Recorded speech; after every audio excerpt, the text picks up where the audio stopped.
Hello, everyone. Welcome to our lecture today. Today, for the first session, we will have Mr. Mao Xianqiang as our lecturer.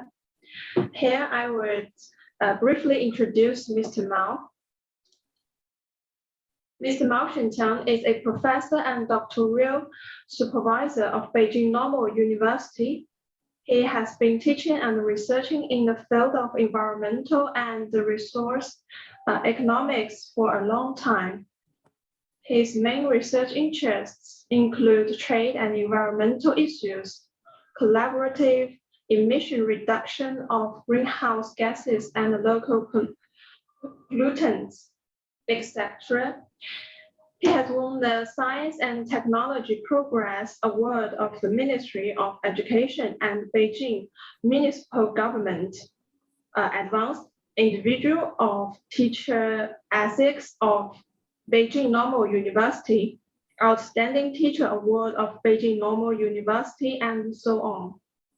He has published more than 150 academic papers and 5 academic monographs in domestic and foreign journals. He has supervised more than 30 doctors and masters. He is currently the vice chairman of the Chinese Society of Ecological Economics, the chairman of the Theory and Development Committee of the Chinese Society of Ecological Economics, the vice chairman of the Environmental Economics branch and the Climate Change branch of the Chinese Society of Environmental Science.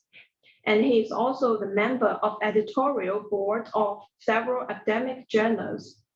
Now let's welcome Mr. Mao to begin his lecture today. Thank you very much for your kind introduction. Now let me share my screen with you.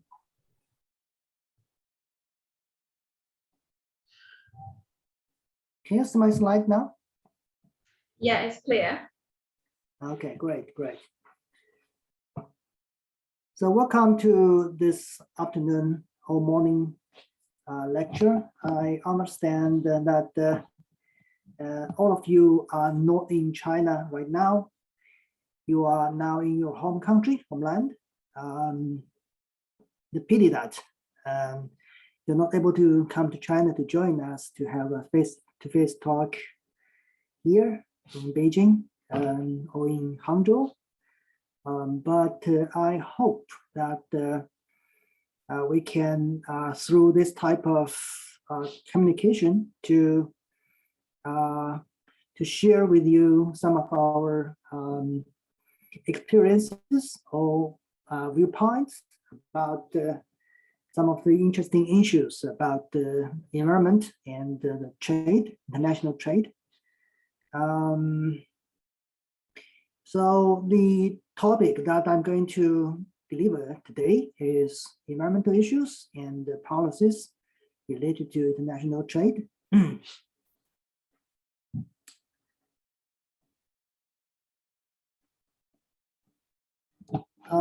going to talk about the following subjects. The first one, I'm going to share with you some of the stories about the relationship between international trade and the environment. And secondly, we're going to discuss a few theoretical issues about the impacts of trade on the environment. And third, some practical issue about the impact of trade policy on the environment. And then followed by the impacts of environmental regulation on trade. And finally, some final comments. So these are the things that I'm going to share with you this afternoon or this morning. However, if we still have some time left, then I'm going to talk a little bit about a report recently published by the UN ESCAP about the carbon smart or climate smart trade and investment report. Now, first of all, I'm going to talk a little bit about a few stories about how the international trade and the environment can essentially be interactive. The first story I guess most of you have already heard about is about the trade about ivory. And as you see that ivory is a sort of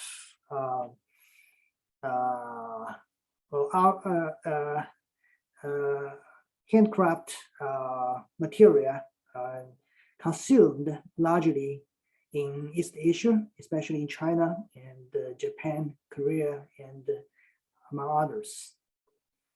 And the estimated weight of ivory in number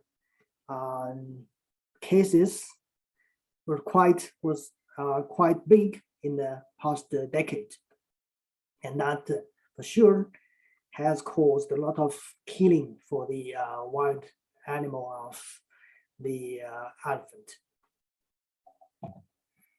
And here is the trade route for the large-scale seizures about ivory, and we say they mainly came from the Africa and being transported to Southeast Asia and then to China, Japan, and other countries in the East Asia. And for long, people are calling for stop such kind of killing and sale of the ivory. And we also did relevant studies to explore the value of overseas biodiversity with the ivory as with the African elephants as the example to show how China or Chinese value the overseas biodiversities. And we found that actually, although some of the Chinese are very keen on consume the ivory products, but many more people are worrying about, are concerned about the result of this type of consumption of ivory causing the killing and species problem in the elephant, the African elephant. And we see that the willingness to pay to stop this type of killing, this type of business is very high.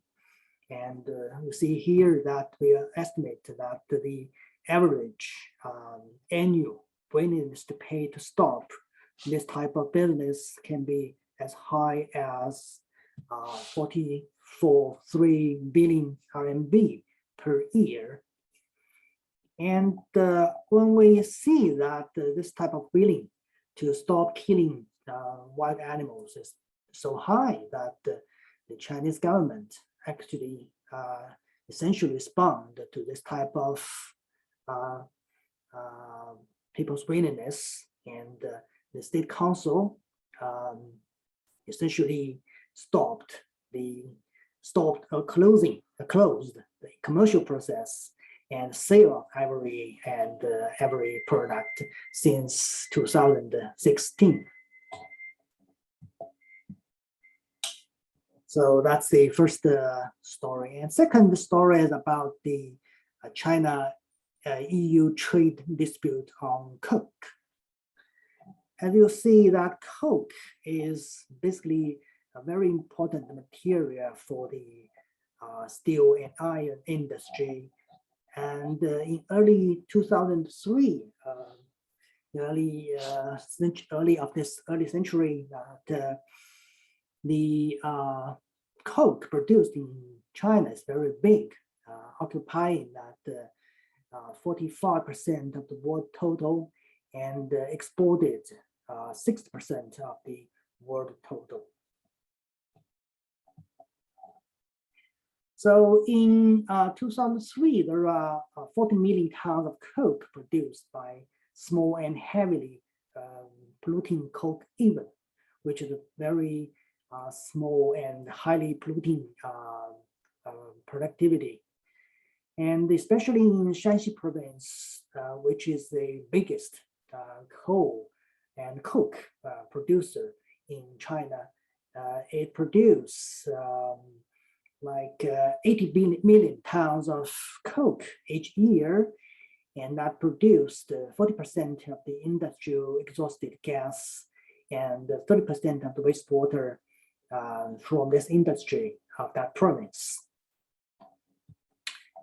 And you see at that time, the polluting situation in this province, which is in the middle of mid-north of China, which is very, very serious.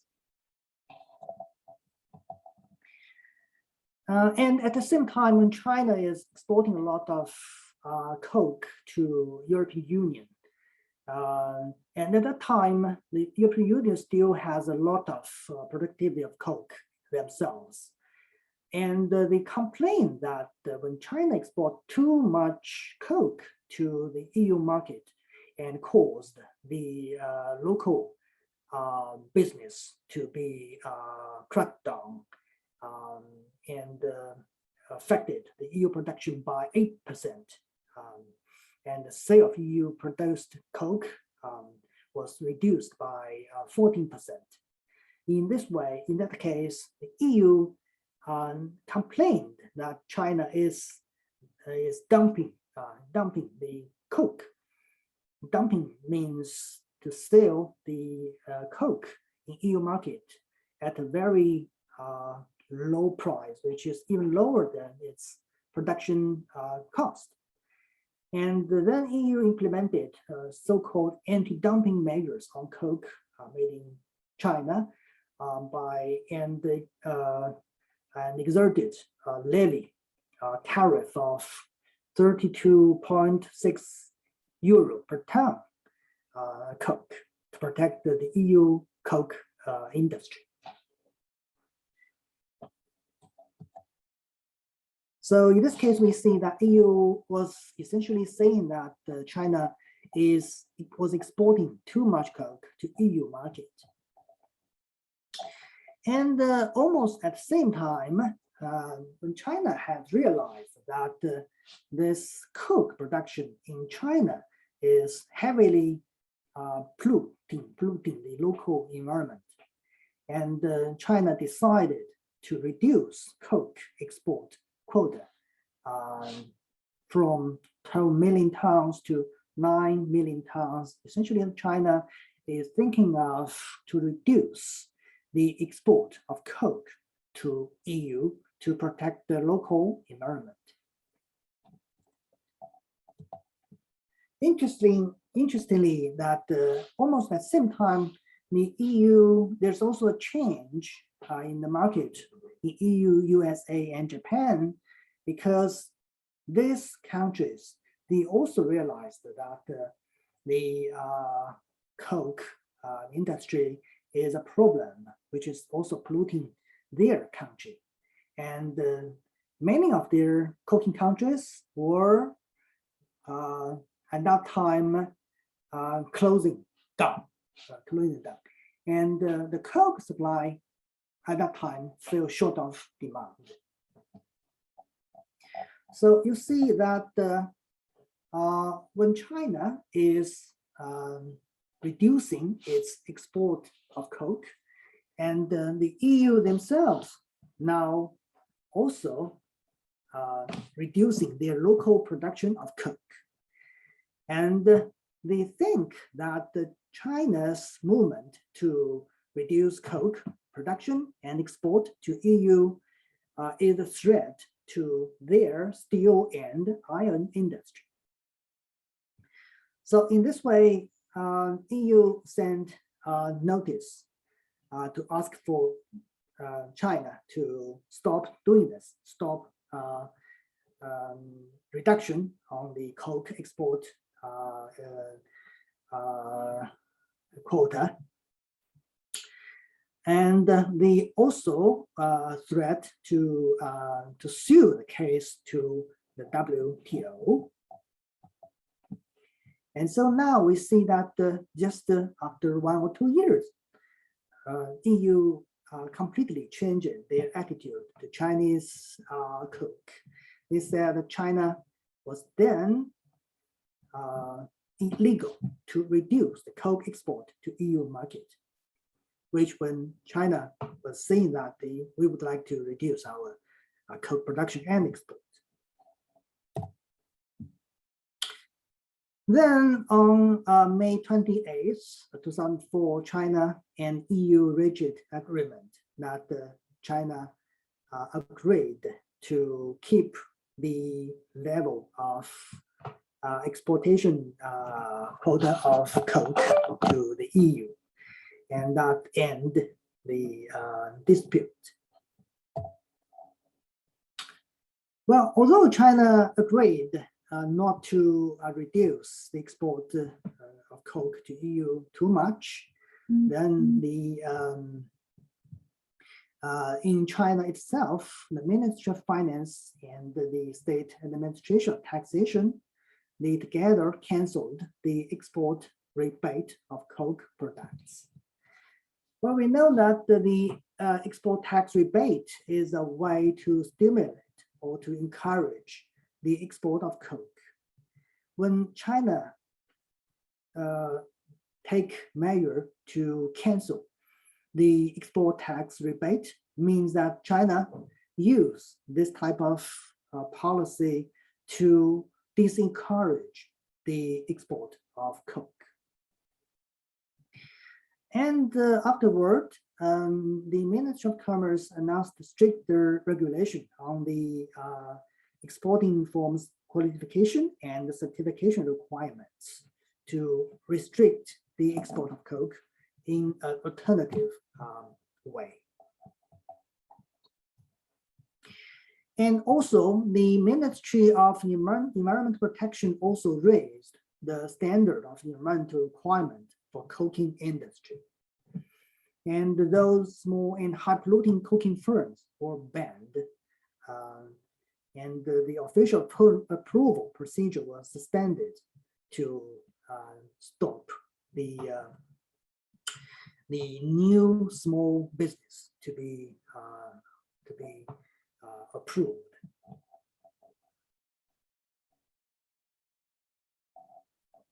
And we see there's a lot of report about the small Coke even be destroyed. And we see that the export of Chinese Coke essentially decreased year by year. Okay, and now is still in a relatively low level. And we also see that the Coke export from China to the world experienced the interesting change. In early this century, it's very high here, and then decreased to nearly zero in 2009. And also we see that the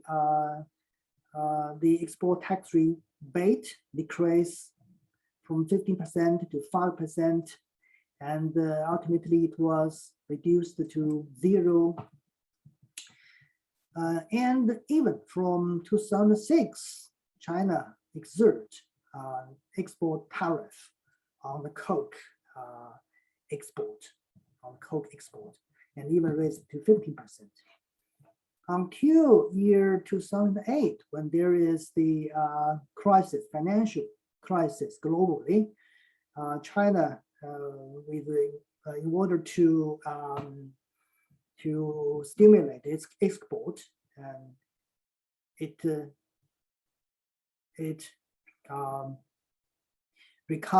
canceled the export tariff. And in 2008, you see the maximum export tariff was as high as 40%. But in 2012, this export tariff was canceled. And now we are doing zero export tariff and zero export quota. The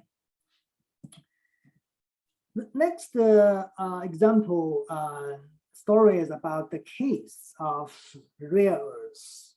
Rare earths is a very important element to many of the industries, especially for electronics, electricity, cars, for the monitor, for cell phone, etc. And if you look at the history of the production of the rare earths, we see that in the early decades that China produced and export nothing of rare earths to the world. But since late 1980, China is gradually becomes the main player in the rare earth production and the export market, and in its maximum level, China ever produce and export over 80 or even 90% of the rare earths globally. But as we know that the rare earth production in China is very cheap and also very much polluting. You see here is some pictures of the production sites in China. Essentially, the producers use the acid liquid to wash the mine on the top of the hill and then collect the liquid from the top of the hill, meaning that this type of extraction of rare earths can almost destroy the ecosystem of the whole hill, whole mountain. And those are the allocation of those production sites in China, the rare earths. And you see a lot of polluting environmental problems of the rare earth mining and refining. So on September 9th of 2009, China decided to reduce the export quotas to protect the resource and the environment, and also requires large state-owned enterprises to merge and reorganize small mines. And a year after China announced the reduction of rare earth export quota by 11%, and also in the following years, China decided to reduce its quota. But this movement again attracted the attention from the US, EU, and other developed countries.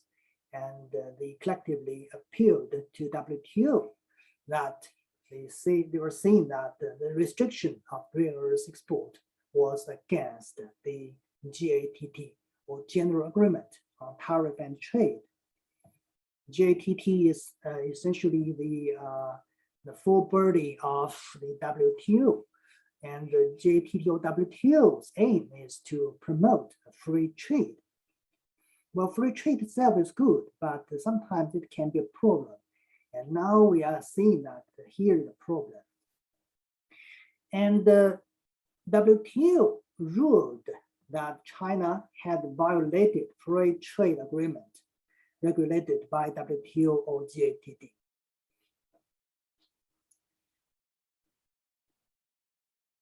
That means they are saying that the overall effect of the foreign and domestic restriction is to encourage domestic extraction and secure preferential use of those materials in China, meaning that China is trying to use those material within the country to have the competitiveness over the producers from other developed countries in US or EU, etc.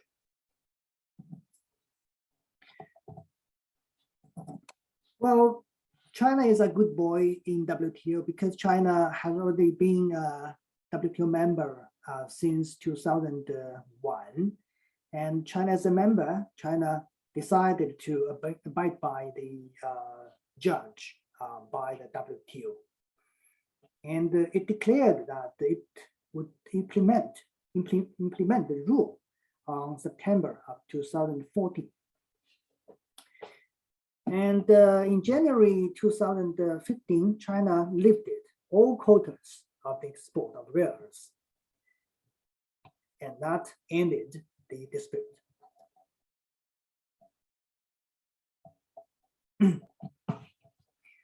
Though China could not take border measures or custom measures to reduce the quota of rare earth export, which is not falling in the WTO rule, China can still do something. For example, China took stricter domestic, industrial, and environmental restriction and standards. And this is exactly the better way to internalize the environmental costs. Okay. If you want to directly use the quota countermeasure on the export, and that is very easily be accused by the trade partner that you are violating the trade rule. And after that, China publicated a series of regulations or standards to regulate the rare earth industry. And raised the qualification standard for those industry. For example, here is the rule on the rare earth industry publicated in 2016. And we see here that the rare earth used to be very cheap, very low here. And when China decided to reduce its quota, the price goes up very high. And after China make a deal with EU, with WTO, the price decreased, but it's now in a higher level compared with before.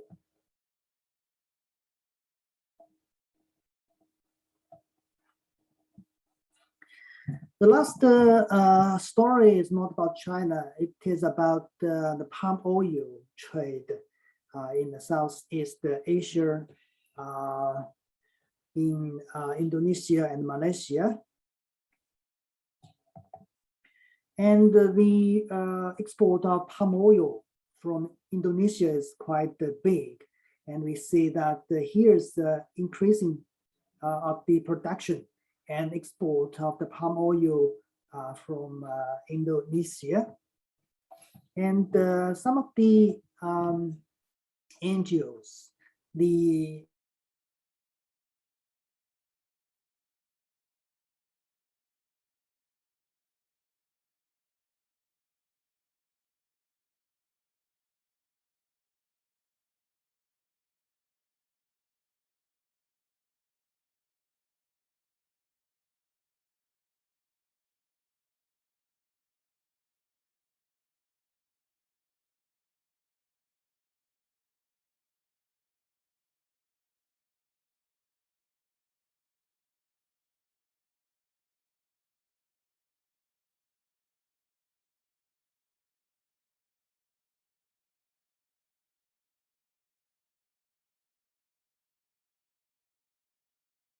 sorry, I just came back.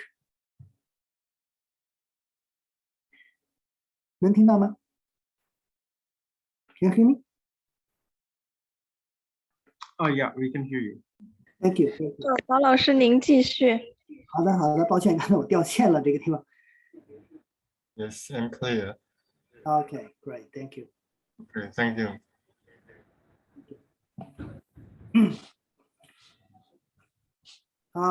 So when we see that Indonesia and Malaysia were produced and export a lot of palm oil to the rest of the world. And there's also a lot of complaint that this type of business destroyed the local forest. One of the reports indicate that 1/4 of the deforestation in the rainforest was caused by palm oil production expansion. Well,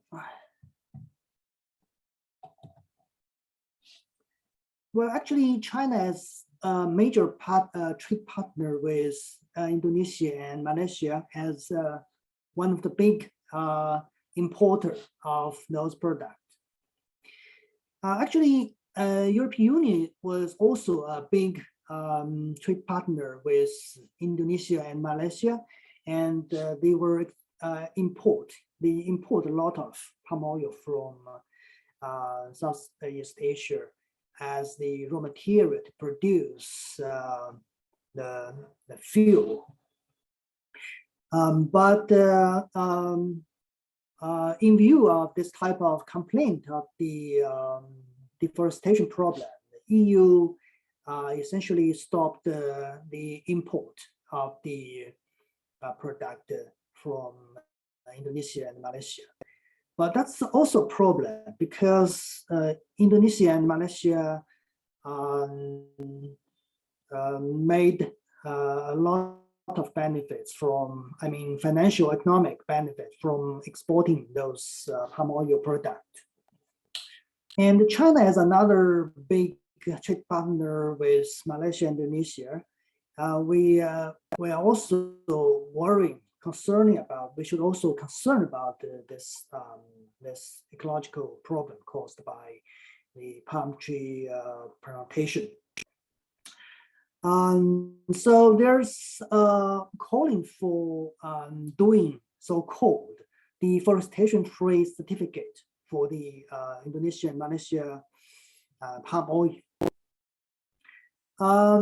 So-called deforestation-free certificate means that when you export those products to other countries, you would like to have a certificate to certify that the plantation of the palm oil is biodiversity-free, was deforestation-free, and there's no problem with the biodiversity problem, etc. But doing such zero deforestation certification can be costly. And there are some estimation about the cost that the certification can lead to higher production and management cost by up to 3 to 5%. In this case, we did research to estimate and to see how we can take some measures to reduce the impact of doing such certificate or the cost increment to reduce the impact on the trade with other countries of the Indonesia, Malaysia, with other countries such as China. In this case, we assume 3 scenarios. The first scenario is that we took Indonesia and China bilateral trade as an example, that we assume that Indonesia can have its zero deforestation certification, but other countries do not support relevant trade liberalization and facilitation policy. So that's a unilateral movement of the Indonesia. And that for sure will increase the cost from Indonesia production of the palm oil.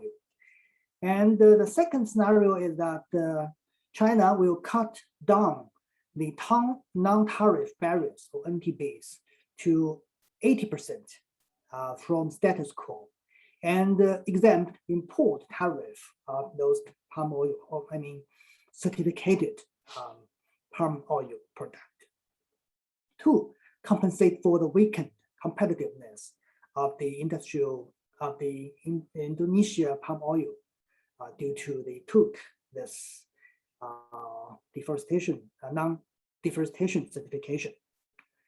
And the third scenario is that China, together with United States and EU, to implement the same trade facilitation and import tariff exemption on the certificated palm oil product.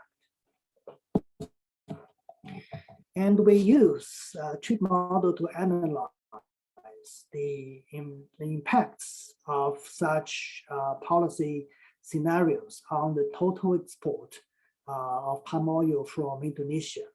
And you see that without support to the certificated palm oil, then you see in the high and the low scenarios, there will be very big loss of the export of Indonesia palm oil export by up to 70%, 10%. But if there is measures taken to support the certificated palm oil export, then the loss of the local palm oil product export will be much smaller. So in that case, we essentially can calling on the movement to support the local palm oil product to take greener method to produce palm oil and export certificated palm oil to reduce the trade benefit loss and to improve the ecological environmental benefits. So that's the several stories that I would like to share with you for the first part.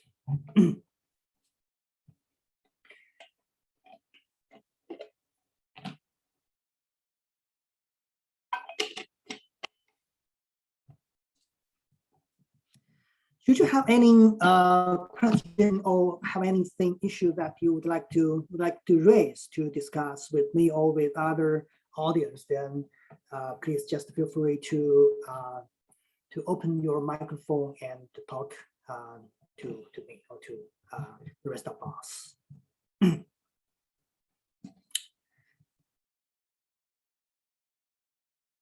If there's no, then we just move forward. The second part is some discussion on the impacts of trade on the environment from a theoretical angle.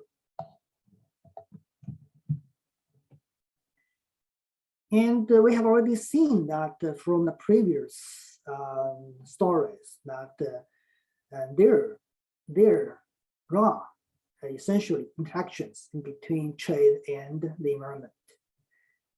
Originally, people think that trade and environment are two different fields, but they are both key components of sustainable development strategies. And we can also see more and more closer relationship in between them, between these two things. I guess many of you have heard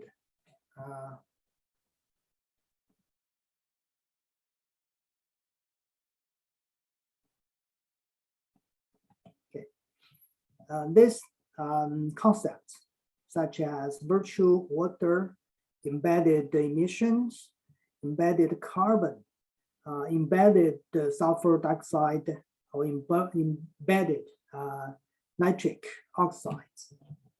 And when people are talking about embedded or virtual things, people are talking about that those water embedded in the trade of goods or in the trade of services, meaning that when exporting country is producing the goods, it consumes the water, it emits the carbon, emits sulfur dioxide.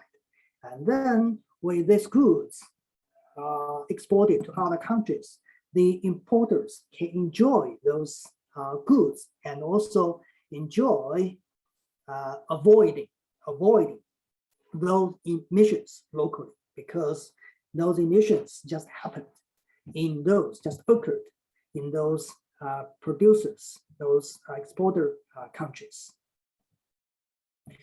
So people sometimes are talking about, discuss about the unfairness about those type of trade from largely from developing countries to developed countries, especially for countries like China. We produce a lot of goods locally and export a lot to developed countries, but there's a lot of emissions, carbon, sulfur dioxide, wastewater, nitrates, things like this were just emitted and left in China, which can be a problem. And we also heard about maybe embedded deforestation or embodied biodiversity loss, things like this. We see those examples from the previous story about the palm oil production in Southeast Asia. And we also can see this type of discussion on the South America, from Brazil, from the Amazon rainforest biodiversity loss, and the land were transferred to plantation, things like this. We can see a lot of discussion on these things. And we also heard about the so-called pollution haven, meaning that the transfer of the investment. And we see the overseas investment from the capital-rich countries to those capital-poor countries. And sometimes if those investment is on some of the heavily polluting industries, such as iron, steel, chemical, and they prefer to some of the countries with lower or lax environmental standards and governance. And the people call this type of things with the term pollution haven, meaning that those pollution can have a place to hide, and they just move those polluting sectors, factories from local to other countries to pollute other people.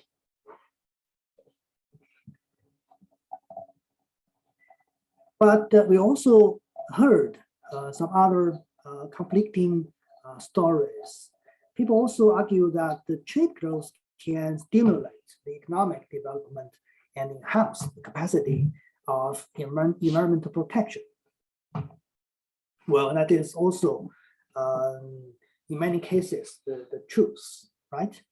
And if taking China example, that if back to 20 or 30 years ago, that China was quite in need of the foreign investment and developed a lot of foreign trade industries and produced a lot of exported goods.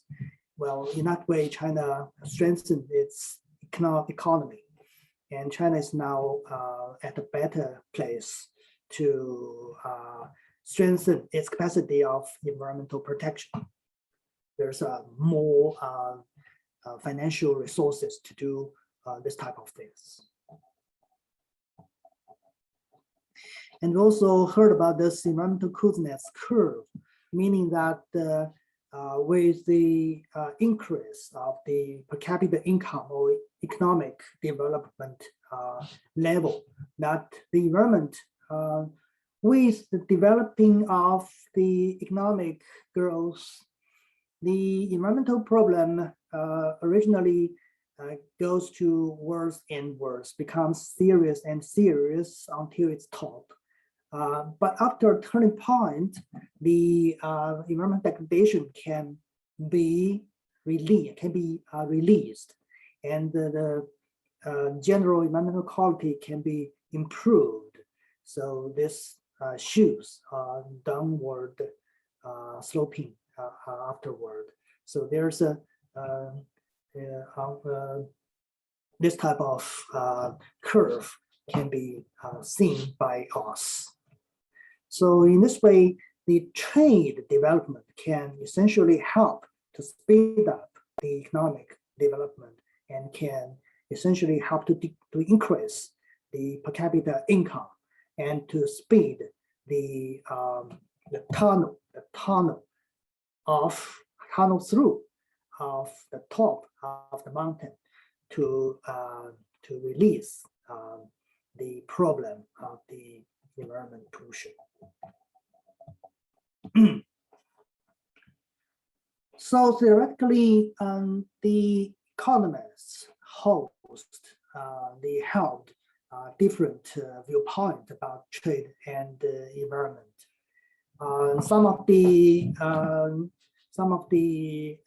experts they think that trade has negative impacts on the environment, but some of them would argue that trade can be positive to the environment.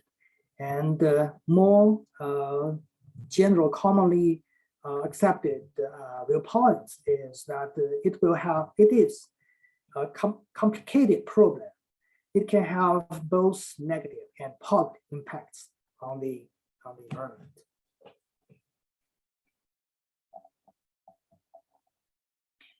And if we talk about the environmental effects of trade, we can decompose the effects of the trade on the environment to various effects.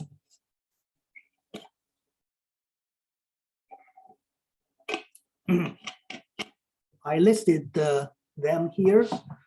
The first one is so-called product effect. The second one is scale effect. Third is composition effect and technique effect. And finally, regulation effect. And let us see them one by one. The first one is the direct product effect. Well, that's very straightforward. That if you produce high pollution products such as iron, steel, things like this, you will emit a lot of pollution, okay? And you will consume a lot of natural resource, and you will have a lot of e-waste, okay? And if you produce some of the environmentally sound technology, environment goods, environmental friendly goods and services, then that will help you to improve your environment for sure.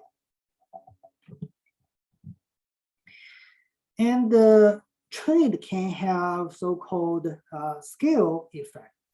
Scale effect means trade can help to expand the scale of your economy. That stimulates you to produce more goods. When you produce a lot of goods, you earn a lot of foreign currency, US dollar, right?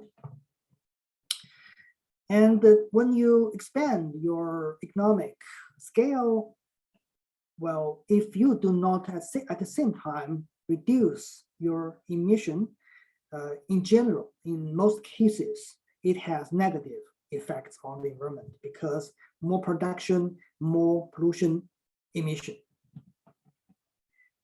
And also, when you on the other way, it can have a good effect because when you have economic growth and higher income, and that may help your citizen to increase their environmental awareness, and that will improve their needs to the higher environmental quality, and that will stimulate environmental benefits. So that becomes a positive. So it can have both positive and negative from the scale effect of trade, but mostly, at least in the short run, it will have negative impacts for sure. But in the long run, that may change to be a positive. The next effect is the composition effect. Composition effect is related to the structure of the economy.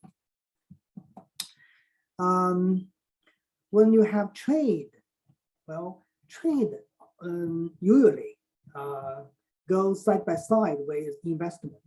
Okay, because when some country has specialization on producing a certain category of goods, then that means there could be reallocation of the industries or natural resources to different countries with different comparative advantages.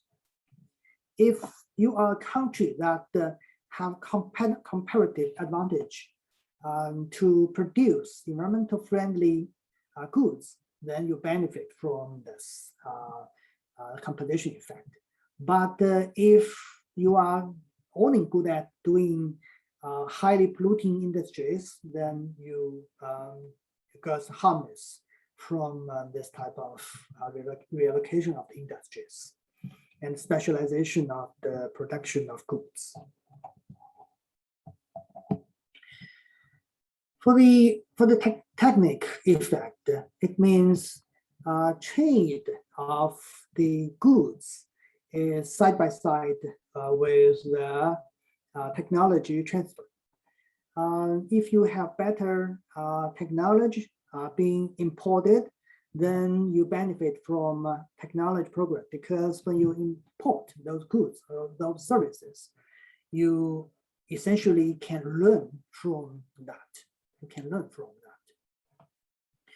that. When China in the past decades, when China import a lot of goods, introduced into a lot of advanced production technologies, China learned a lot and essentially improved the technology level within the land. And we see that when you import technologies, you can have better environmental standard, you can have better production technology and better production efficiency. And those are for sure positive to the environment.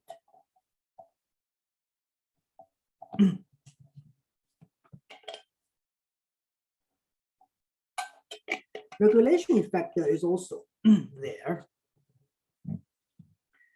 When we talk about the policy and regulation, if a country can take reasonable or good policy, then they can help to improve the environment.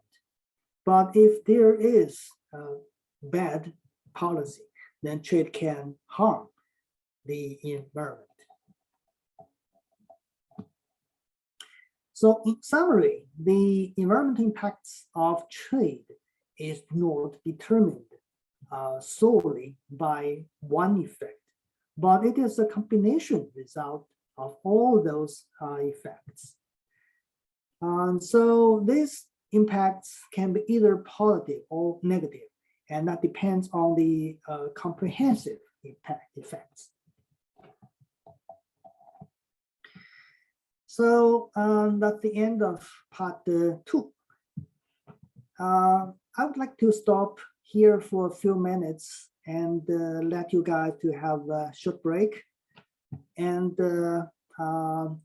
let us come back after 7 minutes. Let's come back at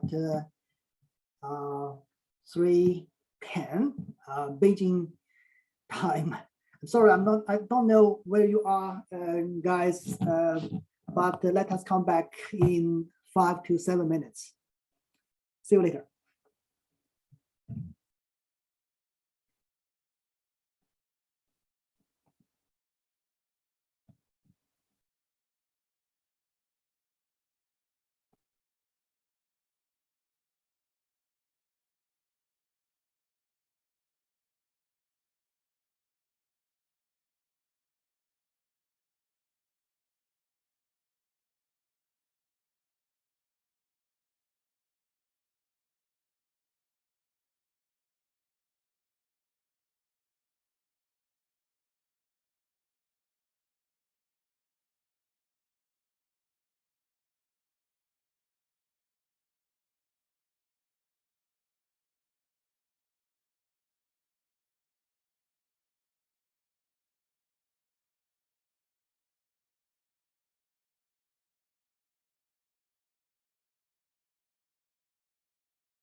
Hello?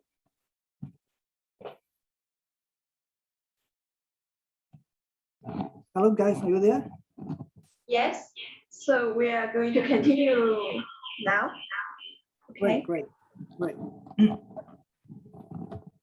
next part, I'm going to talk about the impact of trade policy on the environment, and I will give you some of the research results that we did in the previous years ago. When we talk about the environmental impacts on the trade policy, we essentially are talking about the tariff and non-tariff measures.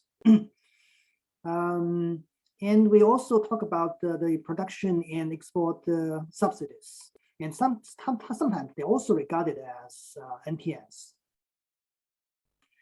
And we argue that those trade policy can affect the trade and then the impact to the production and the consumption patterns of the people, and that will cause some of the environmental results. And this is a chain reaction process from trade policy to the environment. We start from trade policy. They can be either tariff and non-tariff barriers. And the most important thing that we concern about is tariff, because it's very much seeable. Less seeable thing is the so-called non-tariff measures.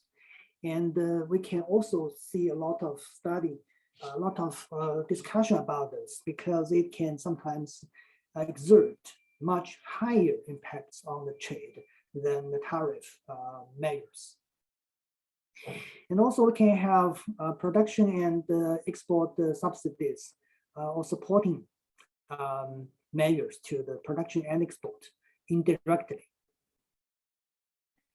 And those will first directly affect the trade in goods, in services, and in investment even, and also intellectual property programs. And that will go to, well, directly to those so-called trade sectors, but they can also be agriculture, textile, iron, steel, things. Those are those sectors that have international trade. And those changes in trade can more fundamentally affect the economic system of the economy by affecting the production, the consumption, and transportation. And mostly we talk about production. We concern about the production scale, structure, efficiency, etc. And can also affect the consumption scale, mode, etc. And also about the transportation. And then all of those things can have effects on our environment. And we just mentioned that we have scale effect, composition effect, and technique effect, etc. And finally, we see the changes in the pollution, in ecological effect, natural resource depletion effects. And for those elements, we have water, we have air, we have solid waste, we have greenhouse gas, all of them. And finally, we can have a conclusion on the general environmental impacts. In the past years, we did quite some study on the demand of the Ministry of Environment of China, and also Ministry of Commerce of China, and There's some issues that I can share with you, some of the research case studies that I can share with you here. The first one is environmental impact assessment of free trade on the environment with the China's WTO accession as example. This research was done several years ago after China has entered into the WTO for 10 years. China became a member of WTO in 2001. And you see that when China joined WTO, the total volume of trade, the export and import increased a lot year by year. When China joined the WTO, the trade volume increased by nearly after 10 years, and that is 2011. Export increased by nearly 5 times, and import increased by also nearly 5 times. And when China joined the WTO, it cut down its tariff rate on the importing goods from 15% to less than 10%. And the import quota on for over 400 commodities were canceled. And China can also enjoy the so-called MFN, or most favored nations, meaning that Chinese goods can have the most favored tariff and non-tariff treatment from its trade partners, meaning it's beneficial for China to export more goods to the world, the rest of the world. And entry into the WTO pushed China to become a world factory, and tremendous resource and emission of pollutants occurred in China.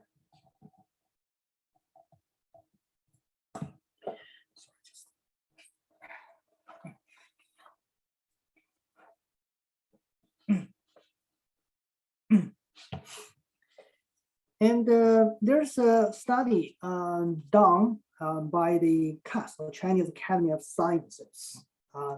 They argue that in 2007, the embodied emission, before we mentioned that embedded, and this is embodied, that's the same thing. Embodied emission in the net export of China is very big. It accounts for SO2 emission. It is nearly 1/4. Sulfur dioxide. For CO2 emission, it accounts for 30%.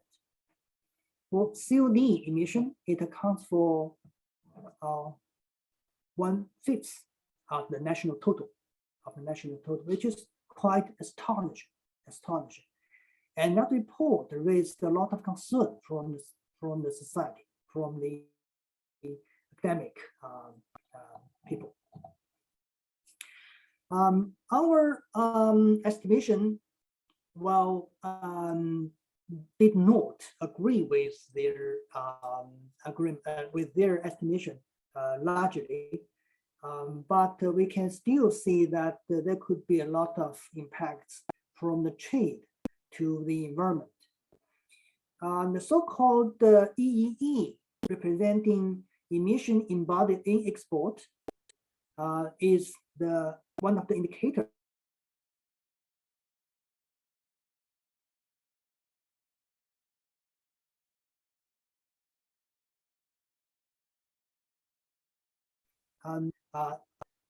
of pollutants.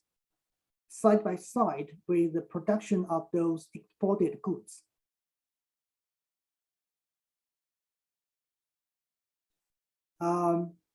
We estimate that the greenhouse gases, SO2 and the NOx, nitrogen oxide, embodied in the export of Chinese goods accumulatedly account for nearly 30%, over 30%, and 1/4 of the Chinese total emission, So that sounds a very big proportion, but be aware that this is the emission embodied in the total export, not in the net export. In contrast, the previous study is arguing that those proportion is embodied in the net export. Net export is export minus import. And in this way, we can argue that there is really very big relationship in between the pollutant emission and the trade and the export. Look at the balance of emission embodied in trade, which is BET. For BET, this BET equals to EEE minus EI. And like we just mentioned that the EEE is the emission embodied in export, and EI is the emission embodied in import. But for the import, it is produced in other countries, in other trade partners. And so if we use the emission factor of the trade partners, then we can calculate how much emission is embedded or embodied in the imports of China from other countries. Then if we deduct the emission embodied in our export, we deduct the emission embodied in our import from our those embodied in our export, then we can have the balance of the emission embodied in trade, BET. And we see in this case, for those three pollutants, we can say the accumulative emission of those pollutants account for less of the total of China, much less of China. But still, we can see that because when China is importing goods from other countries, and normally those countries are bearing smaller emission factor. In this case, they emit less in other countries, but we emit a lot in China. So in this case, we still have a lot of net or balance of emission within our territory here. That means we are essentially in a disadvantage in the position when we are doing the business with other countries in terms of environmental problem. However, if we use the emission factor of China to calculate the emissions embodied in those imported goods, if we assume that those goods are produced locally in China, then we should use the local emission factor, right? So in this case, we can have a much bigger emission embodied in import because China has much higher emission factor than our trade partners. And in this case, we say the net emission contributed by trade, which is NECT, becomes much smaller. much smaller, much smaller. Okay, so from this point of view, when China is exporting a lot to other country, we also import a lot from other country, and the emission just being canceled out. And from this point of view, we can say that the trade essentially did not lead to that much big effect on the Chinese environment problem. And then we can also see what's happened when China being involved in WTO, and we can estimate the impact of China's joining WTO itself. When China joined WTO, one thing important is that we can enjoy the most favored treatment from other countries, meaning we can enjoy smaller or lower tariff rates on Chinese exported goods. Then we can see from this pictures that the WTO, the gray area, represents the net effects of China joining WTO and enjoy the most favored nation treatment. And we see the difference here. And then we see, compared with no WTO involvement scenario, that the increment rate of those pollutants, those three pollutants are 77.9%, 7%, and 8%. Taking only 2 and 2.4 points, meaning that the Chinese export did cause higher pressure on the environment, but not that big. And if we look at the increments of BET, that's quite similar. It's just around 1.2, 1.5, and 0.1%. So not a very big issue, but it's an issue, but not a very big issue. If we look at the NECT, then the problem can be even smaller. Okay. So we can make a conclusion that China's export-related production activity have imposed greater environmental pressure on China, but the overall negative impact is okay, just okay. So we're essentially arguing that the free trade of China has its problem, but it's not a problem out of control. It's not a problem out of control. That's for the first case study. The second one is EIA, Environmental Impact Assessment to China's export tax rebate policy.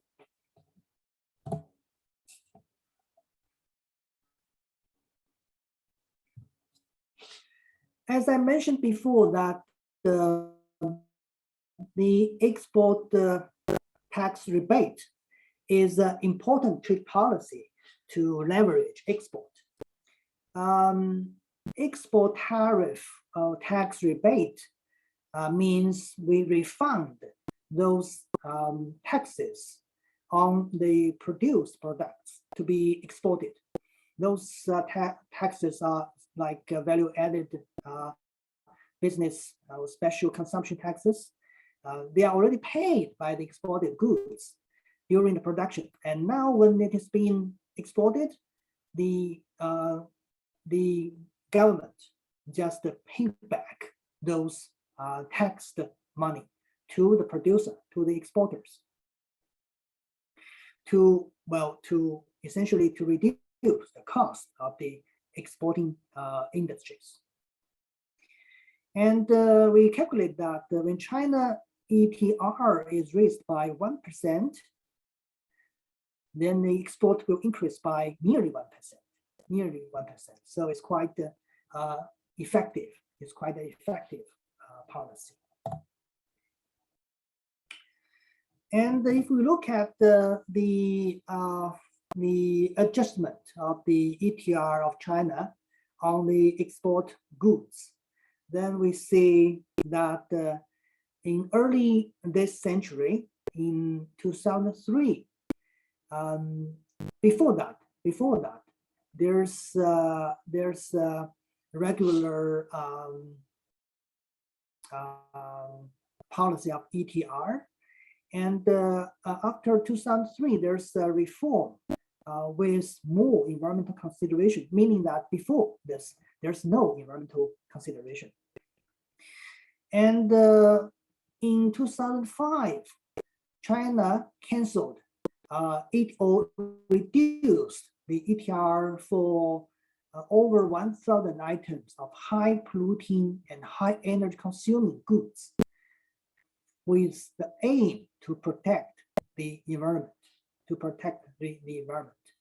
That means China decided not to encourage those high polluting, high energy consuming goods by reduce their tax rebate, or you can also see that as a kind of subsidy to the export of those goods. And after that, China has been always sticking to this type of non-encouraging policy to those high polluting, high energy consuming goods.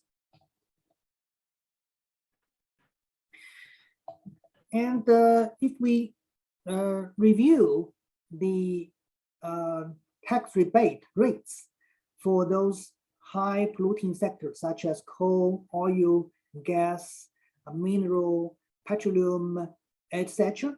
Then if we look at the in 2002, 4, and 10, then we see that the average level of the tax rate has been decreasing.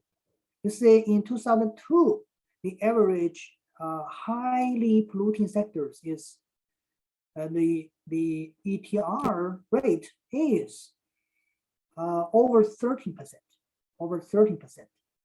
However, the average ETR for the average goods is just less than 9%, meaning at that time China was encouraging those high polluting sectors to export.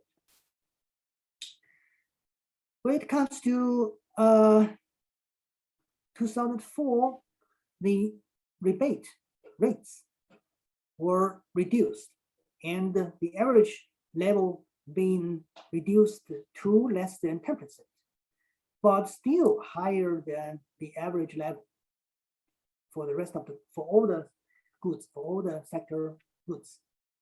Until 2010, we see that the average ETR rate being reduced to less than 5%, then it is lower than the average level at that time. So you see that China is essentially making progress, okay, by reducing the ETR level to the high sectors goods.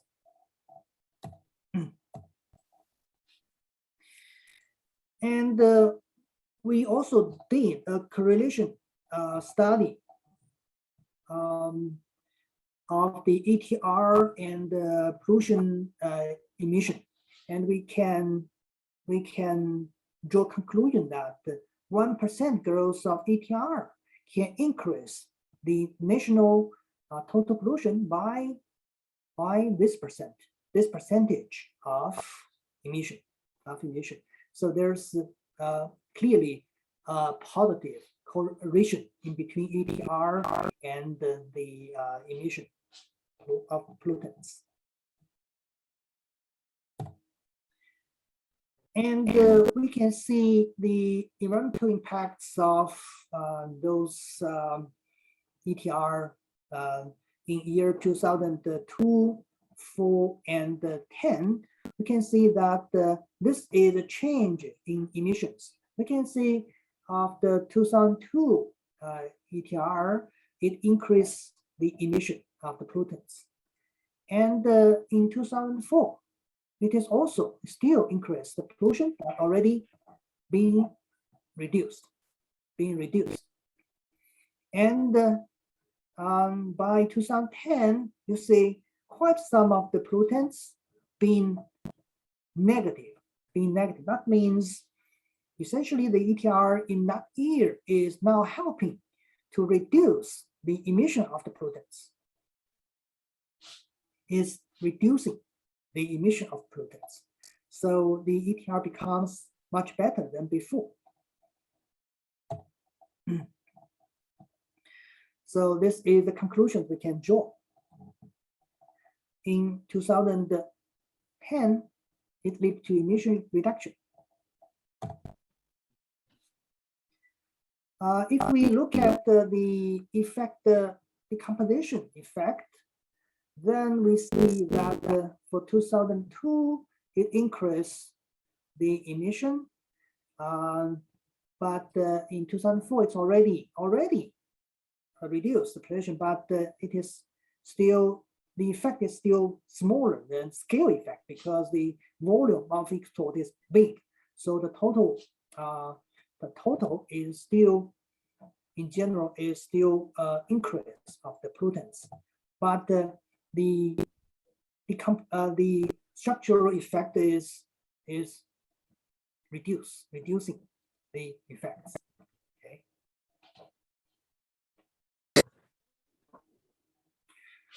So the key message from this study, we would say that the ETR adjustment for highly polluting sectors or goods can be an effective policy instrument to balance trade, economy, and the environment.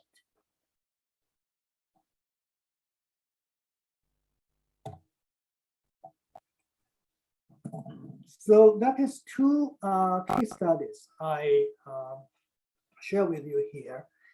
Actually, we also did some other researches. For example, we did research to see the effect of the Chinese ban on the import of the waste, of all kinds of waste abroad, like waste paper, like waste metal, sin, all those things. And we also have some interesting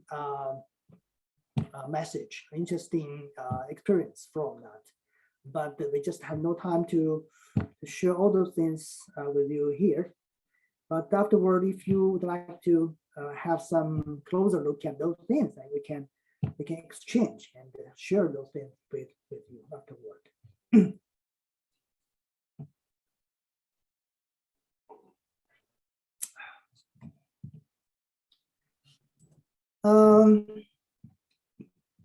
That's the end of part 3, and let's move to the fourth part, which is the impact of environmental regulation on trade.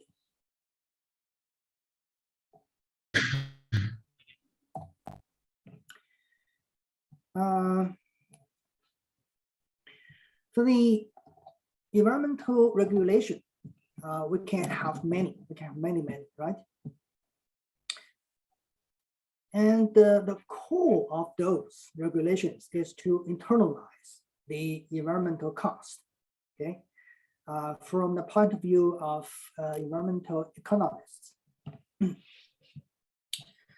So theoretically, the externality internalization can help to address environmental problems, to coordinate trade and the environment, to make the world trade tend to be more balanced, okay? Because the internalization of the external cost can help to increase the price which did not include those external costs of environmental pollution, right?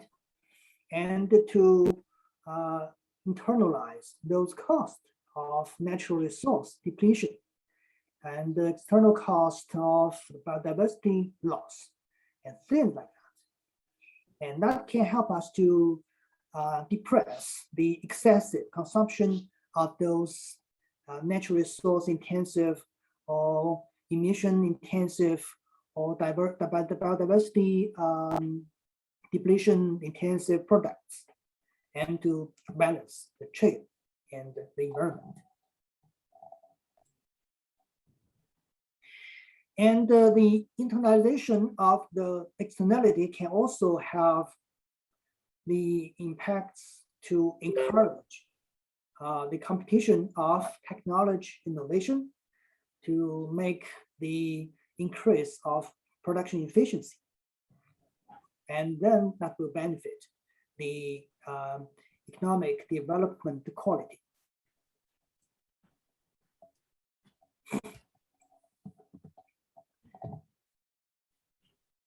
And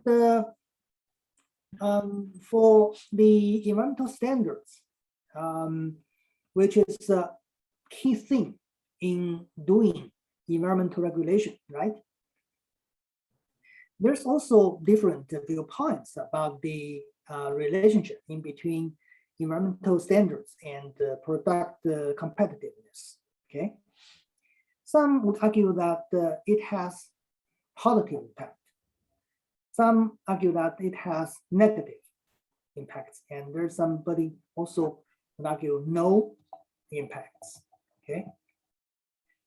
People who are with the positive impacts viewpoint, they would say that when you increase the environmental standards, that will help you to have a good brand or high quality brand, which has the brand effect and becomes the intangible assets of your company.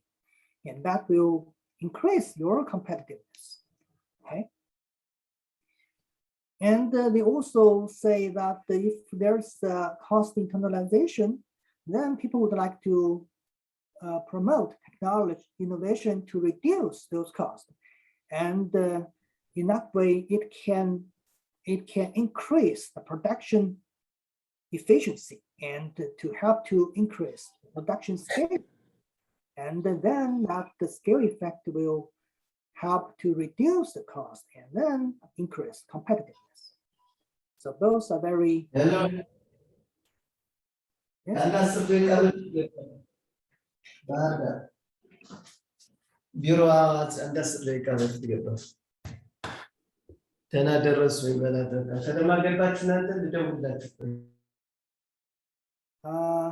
Sorry, somebody's talking. So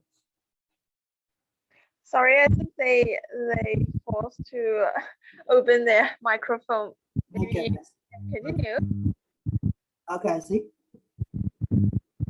Or just thinking that maybe he has something to say about our presentation.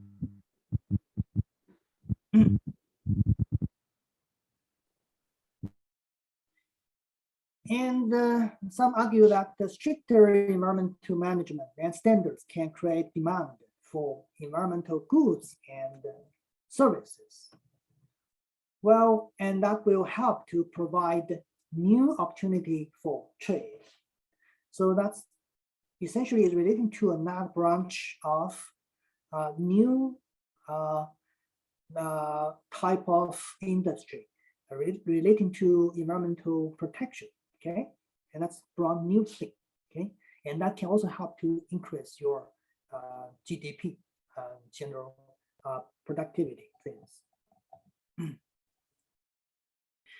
But people also argue that it can have a negative correlation, because if you have high standard, then you will have production cost much higher than before, and that will harm your competitiveness.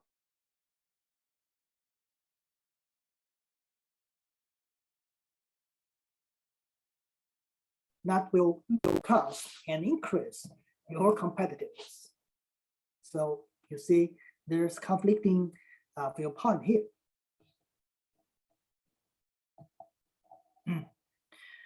For many of our developing countries, at least in the early years, people would think generally that it is unfair for the developing countries to abide by the high environmental standards set by the developed countries if there's no technology or financial support. This is quite, I think, common sense here. And the poverty reduction should be the priority. Okay, well, true, no problem. And also there's some argument about there's no relationship in between those things. So the environmental cost can be overestimated, and the innovation itself is the main thing to affect the competitiveness.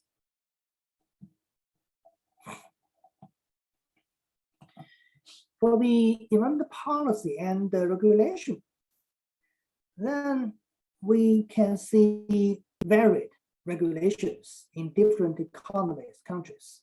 Some of them have lax regulation, and some of them have much stricter regulation. And we just mentioned before that if there is lax regulation, then that could attract those polluting industries to move into the country to produce, to emit more pollutants, to avoid higher standard and higher cost of environmental protection treatment. Okay. But if it has too strict the regulation, that can cause so-called green protectionism.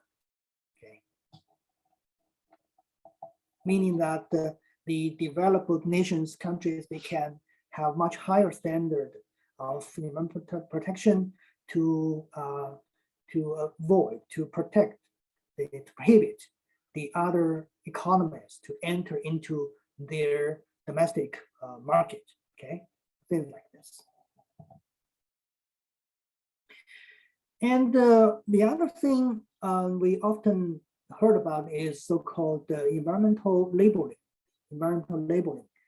Environmental labeling itself sometimes is regarded as a non-tariff measurement on the goods, on the export trade goods. Okay.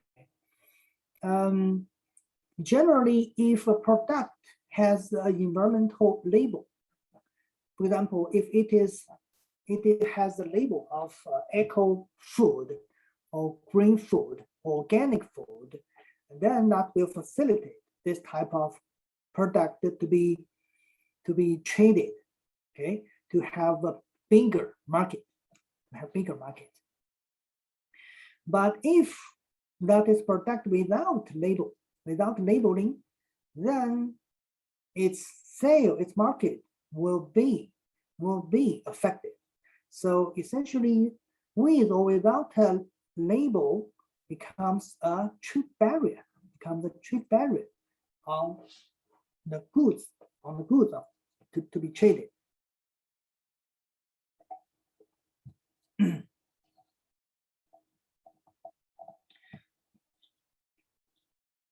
Internationally, we have a lot of so-called MEAs, multilateral environmental agreements. Okay, MEAs. Some of them we should be quite familiar with, such as the CITES Convention on the trade of endangered species. Okay, and we can have so-called Cartagena Protocol, Montreal Protocol, Convention on Biological Diversity, Basel Convention, UNFCCC on Climate Change, Rotterdam Convention, Vienna Convention, etc. Essentially, those regulations, okay, together with some of our domestic environmental regulations, they can have conflicts with free trade. Okay, So the WTO, okay, which is the representative organization of global international trade, the key objective for this WTO is to promote free trade. Free trade means a trade without any limitation, without obvious obstacles. But many of our international and domestic environmental regulations rule against absolute free trade.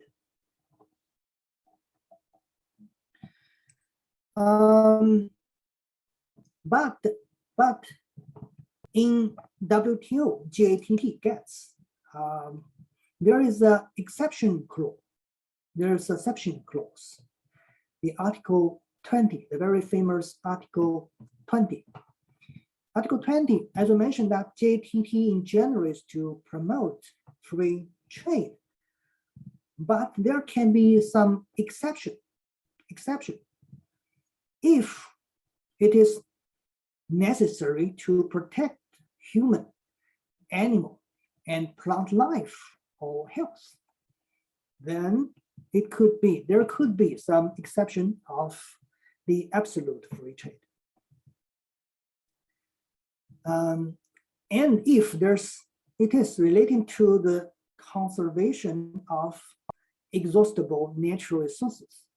So if there's two things, then that could be exception for the measure which can conflict with free trade rule. But also it is regulated that it is not applied in a manner which constitutes a means of arbitrary or unjustifiable discrimination or a disguised restriction on international trade. Okay, but those regulations are quite,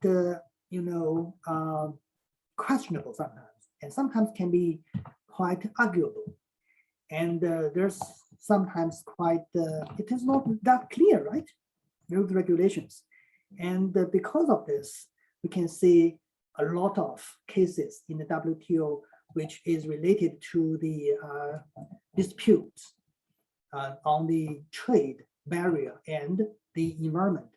When we talk about environmental trade barrier, we are essentially talking about there is some limitation or restrictions on the free trade from with the reason from point of view from standpoint of the environmental protection. If you go to the WTO website, you will see a lot of such cases. And I just pick a few of them to show you how these things can be, discussionable or disputable. Okay.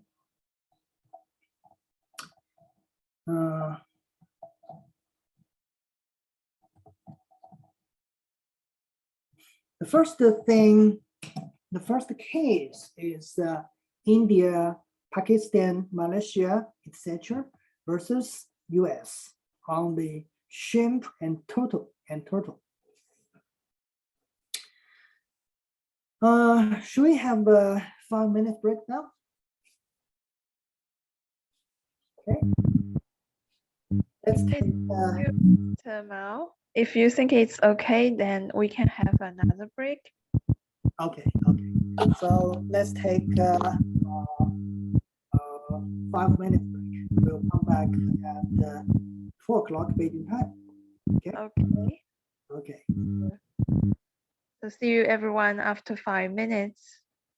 And if you have any questions or comments, please put in the chat box. We'll discuss it after the lecture. Yeah, thank you.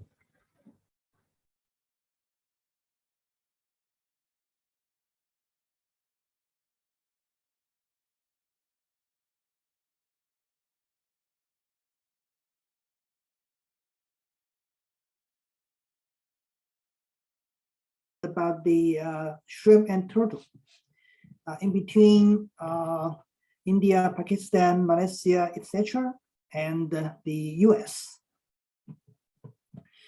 The thing is that in 1973, the US published Endangered Species Act, in which the turtle was listed as a protected species. And the US scientists invented a device called Turtle Excluder Device, TED.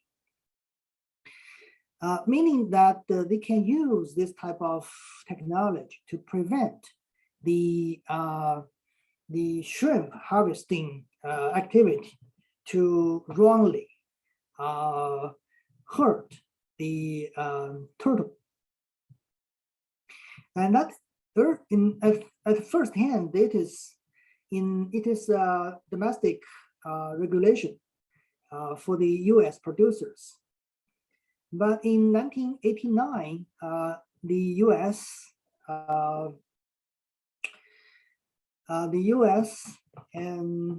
regulated in the US Endangered Species Act, Section 609, that the other country should also abide by this regulation and regulate that if any shrimp production producer do not use PED technology to prevent the turtle, then USA should not import the product from those countries. So in this way, the US banned the importing of shrimps and shrimp products from the 4 countries.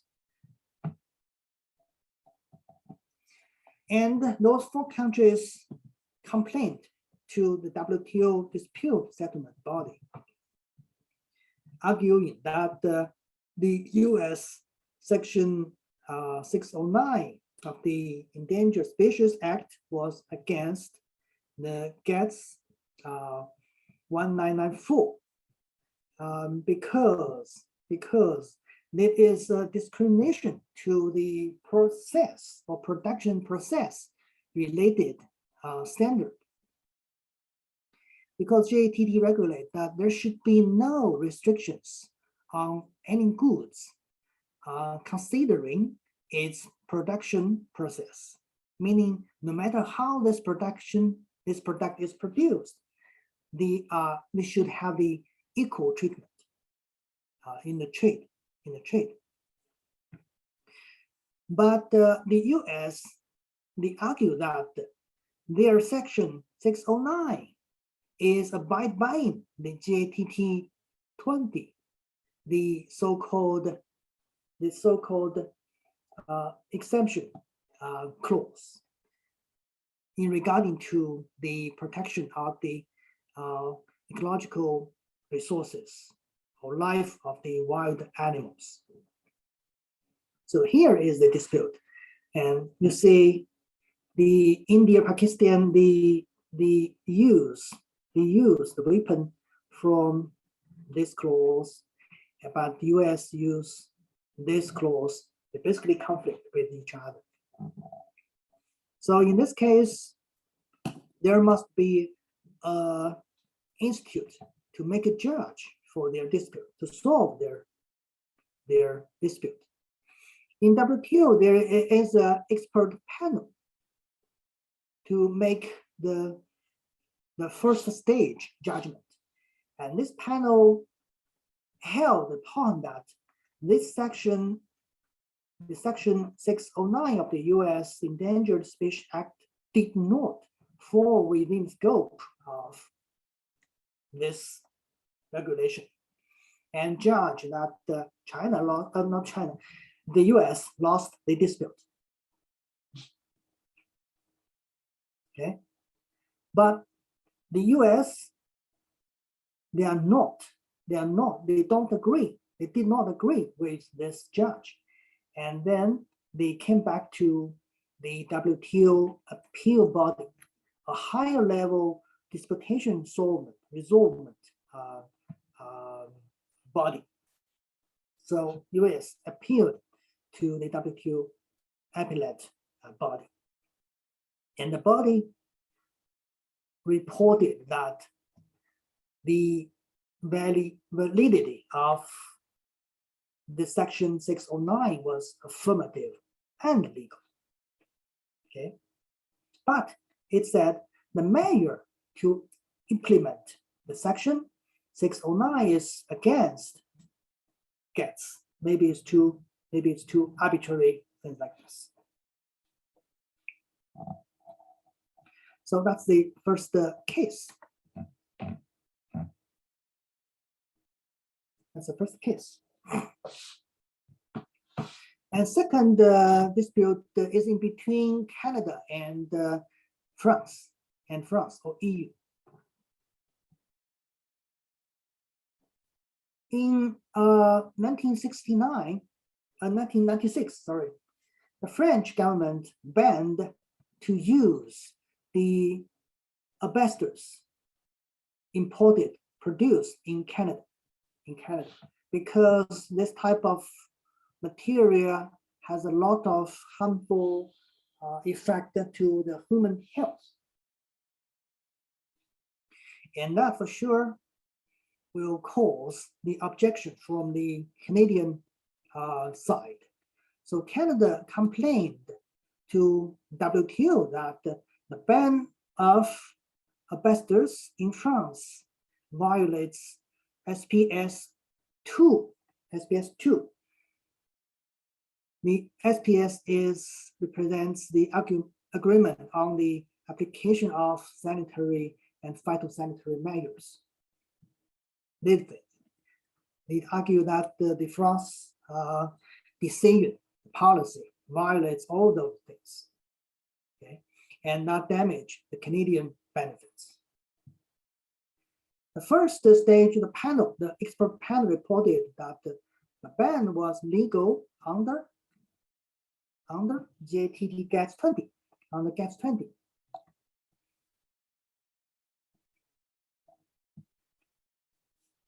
But the panel also agreed with some view of Canada, because they think that the asbestos and the domestic fiber substitutes in France, they should not be treated differently. They should not be treated differently. Meaning that the France, they banned the Canadian product, but they turned to use their domestic fiber substitutes with less health harm. But the Canadian said, no, it's not correct, because our asbestos and your substitutes should be treated equally. And there should be no discrimination between the two products. Okay. Then on March 21, WTO, the body upheld the decision on GATS 20, and denied the decision based on the GATT 3 clause based arguments. That means the body fully supported the France against the Canadian arguments.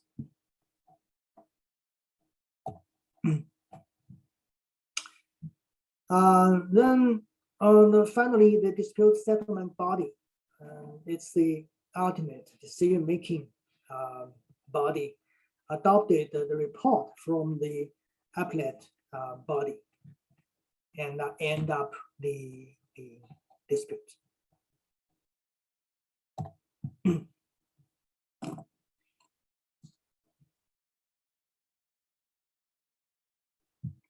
The next case is basically regarding to China and the other nations.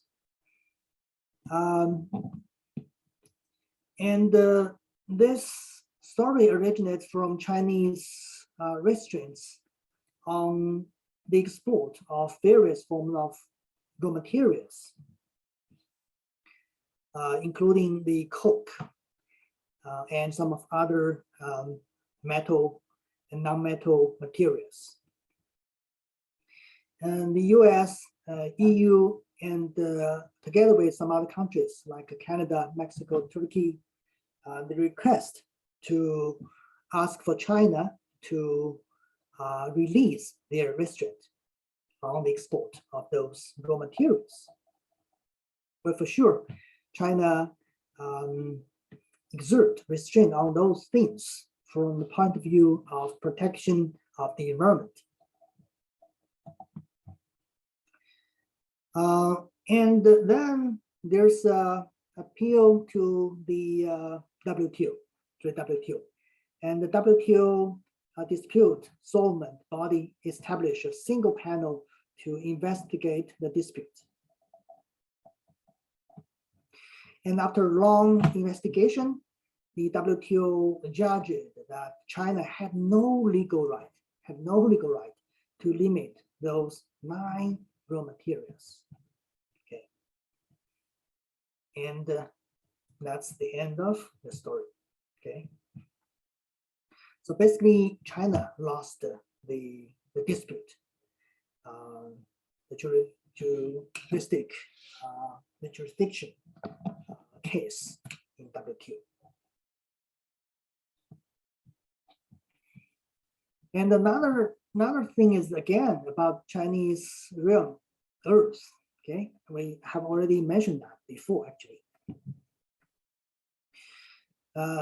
Japan, US, EU appealed to WTO that China restriction of rare earths export was against GATS. Okay, even though China argued that we are doing this from the point of view of environment protection, and we are essentially abiding by the GATS 20.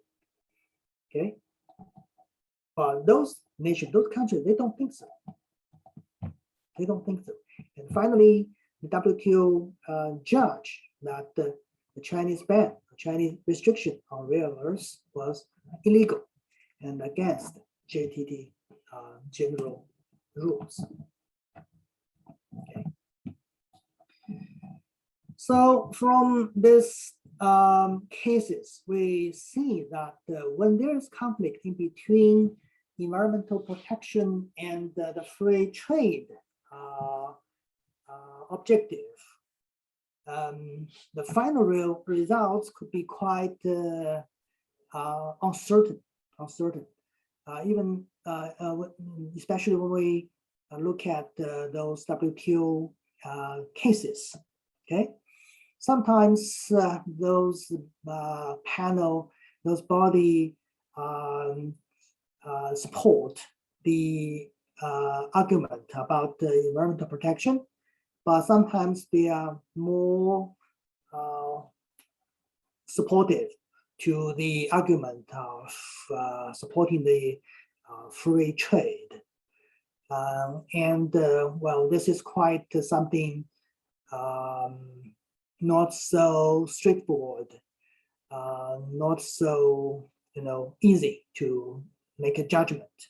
Okay, but all in all, for any nation that would like to protect their domestic environmental benefits or ecological benefits, they should not take measures on the border in general, on the custom, because these direct and on-border measures, they generally could be arguable for violating the WTO spirit, the WTO objective, rule, destination, obligation to promote free trade. Okay, but it's very much more rational for a nation themselves themselves to improve their domestic environmental regulation standard implementation things. Okay, and that's something that could not be questioned by other countries in WTO or in any other international places, sites. So there's just very policy, very brief recommendation, not so well made, but we can safely say that doing green product certification and mutual recognition system can be a good thing. Well, certification can sometimes be regarded as NTM, but voluntary certification can be something that much more acceptable to any country and can be more reasonable to be used to promote greener trade. And the other thing I'd like to mention is the environmental goods list. Environmental goods in general are those goods that can bring benefits to the environment. If those goods are being listed in the environmental goods list, then the relevant countries, trade partners, should give it trade facilitation treatment. For example, reduce the tariff rates, reduce the non-tariff barriers, measures, things like this. And the APEC has already published its environmental goods list years ago, right before the Obama end up its presidential period. And I think that's like 10 years ago, okay, to promote the liberalization and facilitation of environmental friendly goods and services, which can be seen as a measure to promote both the trade and also to help protect the environment, or so-called win-win policy. And also there should be promotion to the trade in environmental services, because often you see the environmental goods and services, they should come side by side, shoulder by shoulder. Okay. And the promotion of green trade, when the countries are attracting the overseas investment, is also necessary. The international trade is often being caused by the overseas investment from other countries, and those overseas investment enterprises, they often can help to promote the international trade of the locally produced goods to the other trade partners. So a greener investment should be a thing to help promote green trade. Okay. But most importantly, I would say, is to improve domestic environmental standard and regulation. Okay, if you want to avoid any environmental benefits loss from international trade, the best thing you can do is to have a good domestic environmental standard and regulation. Okay.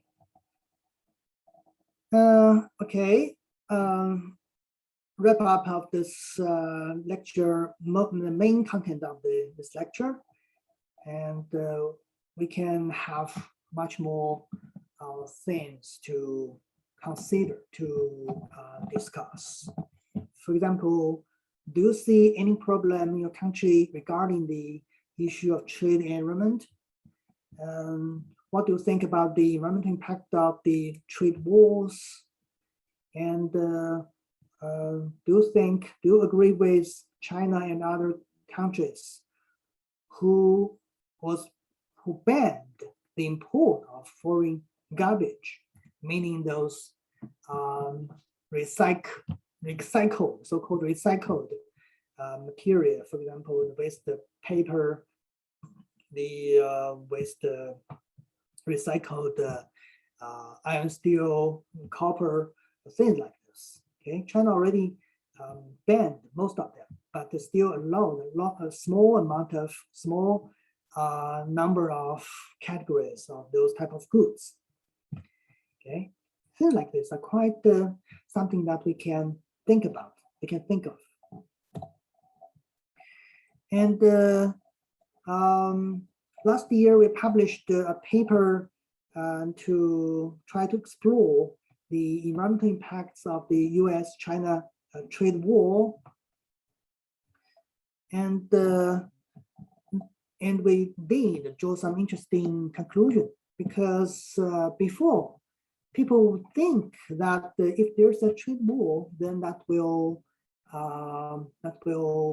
hold back the international trade and hold back the global economy expansion, and the scale effect for sure will reduce the global emissions, right? And that seems to be a good thing for the global environment. But our research did not agree with such type of intuition. And because when we say that when the trade war hold back the production in China and reduce its emission, and same story in USA, and also maybe in Canada and in some other countries, but we can see the increase of the emissions in some other nations because of the trade movement.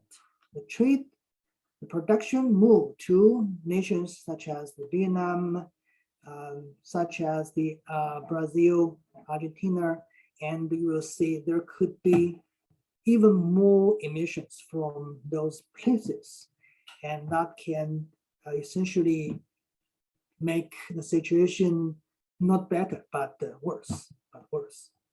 Okay. And we can also see the emission intensity in some of the nations decrease. For example, in Vietnam, it decreased. That means per unit GDP emission of the pollutants decreased a little bit. But in the USA, in India, and in Russia, in other countries, you essentially see the increase. Okay, so that's the thing what we mentioned, that any change in the trade policy can have both positive and negative impacts on different countries with different specialization of their productions.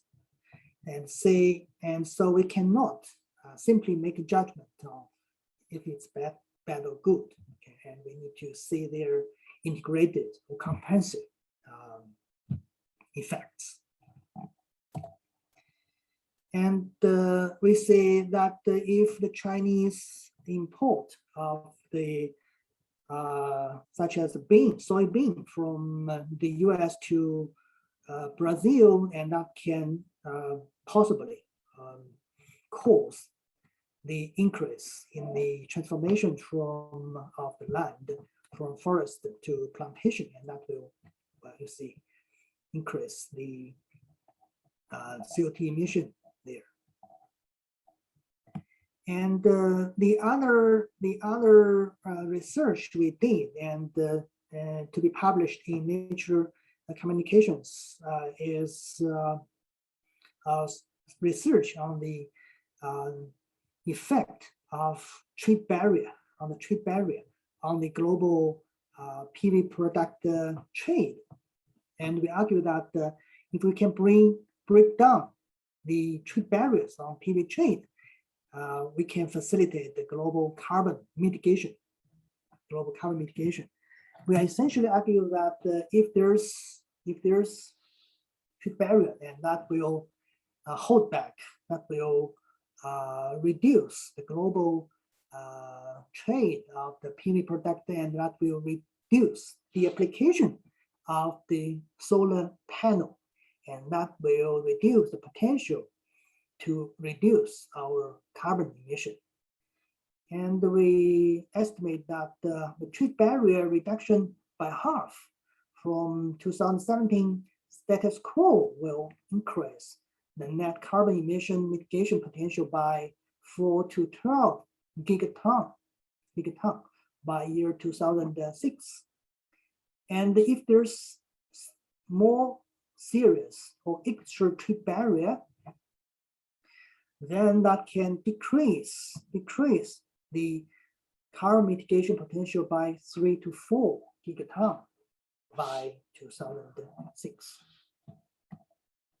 So again, we argue about the free trade of the environmental friendly product to be, the trade should be facilitated. And this is the estimation of those concrete number calculations. This is if we reduce the trade barrier, we can have better carbon mitigation capacity. If we increase the trade barrier, then we can have less or worse, less carbon reduction potential.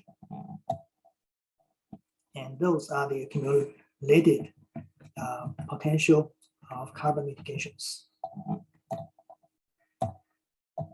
Okay, thank you very much for this, and we still have half hour to go. We can do two things. The first thing is that I can introduce you briefly report newly released by the UN ESCAP on the sustainable trade and investment. And then we can invite from the audience a few questions, and we can have some brief discussion here. Which one would you like to do first?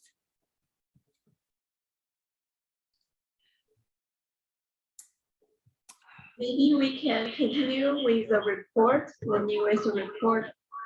So we do the report first, right? Yes. Good. Okay.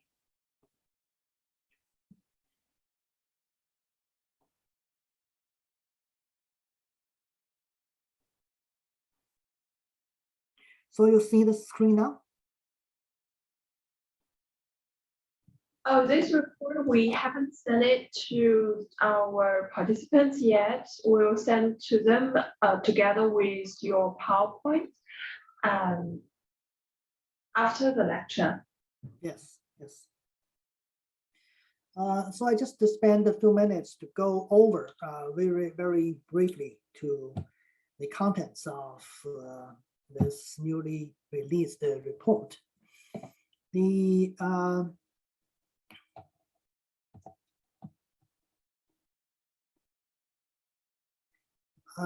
this report is named the Asia Pacific Trade and Investment Report. It's a biannual report released by the UN ESCAP. And the subtitle for this year is Accelerating Climate Smart Trade and Investment for Sustainable Development. So for now, you see the UN is much concerned about the climate change issue. Okay, there seems to be quite some seemingly urgent concern or worry globally. Although I personally think that climate change or carbon emission thing is not, okay, it's questionably not the first priority for many of the countries. But globally, we see it is becoming, overwhelming topic now. So the UN ESCAP published this report together with UNEP and UN UNCTAD, the UNCTAD. This report has 7 chapters. The first chapter discussed why trade and investment needs to be climate smart. And the second chapter evaluates the climate smart level performance of trade and investment in Asia and the Pacific region. And the third is discussing what is climate smart business and investment. And then it comes to the regional trade agreements, RTA. They argue that it could be a tool to promote the climate smart trade. And the 5th chapter is talking about the transportation facilitation, okay?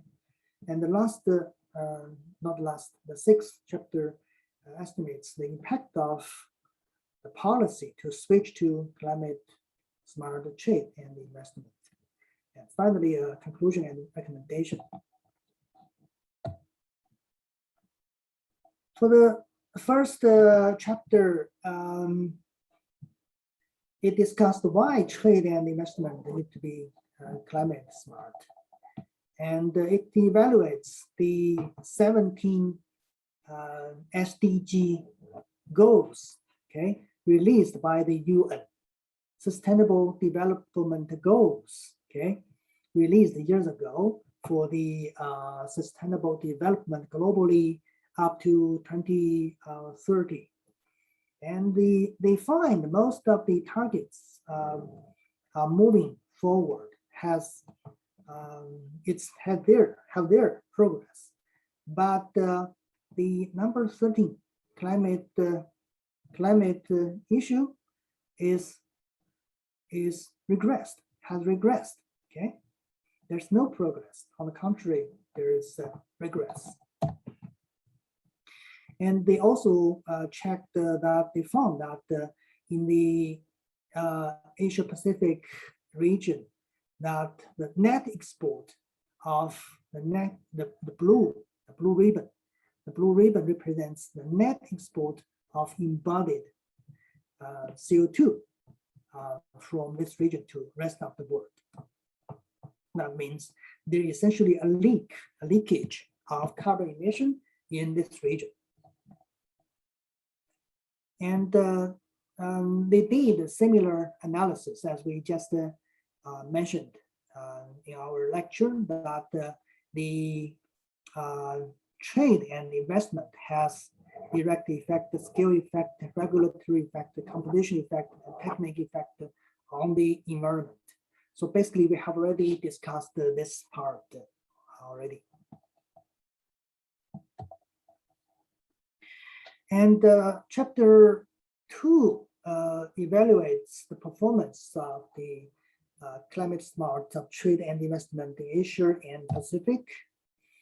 And they invented index called Climate Smart Trade and Investment, or SMART2, to measure the performance of Asia Pacific economies. And this index has 4 sub indexes, including import, export, investment, and trade facilitation. And within it, it can have environmental goods import, carbon intensive fuel imports, emission-intensive goods and climate-smart import NTMs. And those things we actually have mentioned quite of them in the previous lecture. And they found that of those tens of Asia Pacific economies, New Zealand, Japan, Korea, Australia, and China are the top 5 scholars measured in this index.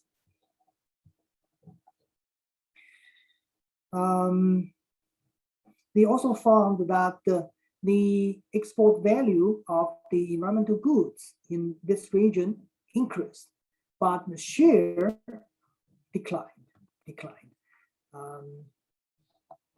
So I just mentioned that 10 years ago, the APEC has signed the agreement and raised the list of environmental goods.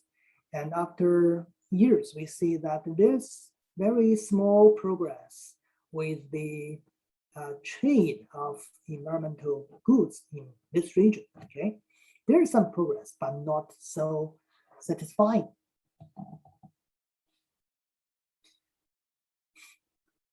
And the average applied tariff on environmental goods, okay, was lower than the average tariff rate, which is good, right? That means the nations has better, favorable environmental tariff rates for the environmental goods, okay? And also the environmental goods are subjected to significant but lower number of NTS, okay? So this is also good.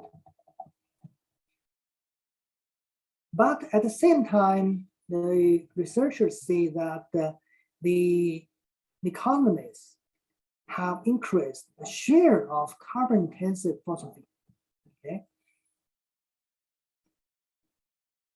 The carbon-intensive fossil fuel, their share in the trade volume increased, okay, in between 2005 and 2019.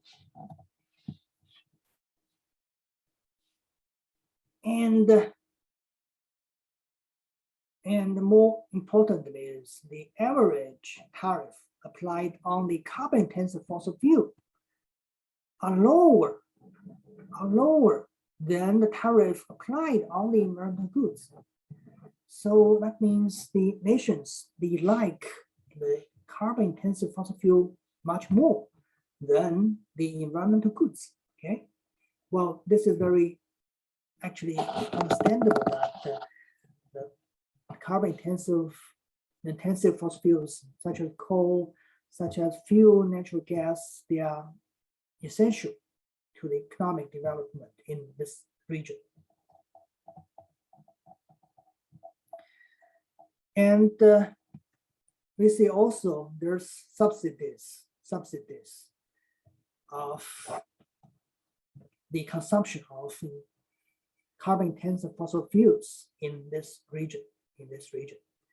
You see the subsidies to the coal, to the electricity, to the natural gas, to the petroleum oil, in proportion with the price of the energy, of the fossil fuel energies. But for the emission-intensive goods, the general performance increased because you see the import of high-scored goods increased. Okay, that means the performance being improved. And for the use of climate-smart NTMs, I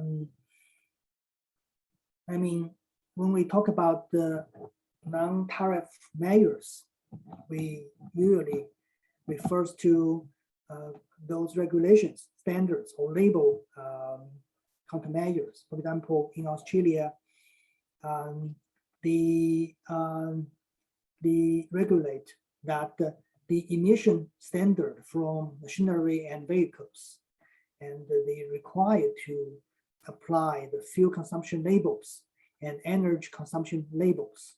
Okay, here. And also in China, it has the regulation of the energy efficiency things. And for Brunei, it has regulation on prohibition of the deforestation. There are quite a lot of things like this.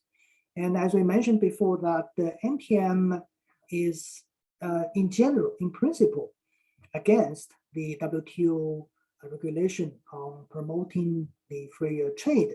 But from point of view of protect the environment, we still, well, this report still in favor of using those environmental friendly NTMs. Okay. And for the use of climate smart NTMs, they collected information from countries, and they see that Russia, Australia, New Zealand, Japan, Cambodia, Laos, China, Philippines, they ranked the top players in applying the climate smart NTMs. But you also see some of the nations who did not use the NTMs of climate smart at all. And they also argue that although the NTMs is against the WTO, it can be challenged from their trade partners. The voluntary labeling can be used in lieu, okay, instead.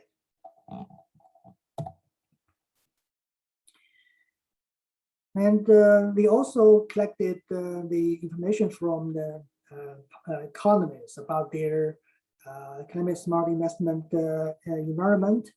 And they look at how their electricity was produced. Are they produced with coal? Are they produced with renewable energy, etc.? And they look at the trade facilitation scores from those nations. And we see quite some of the nations in East Asia and in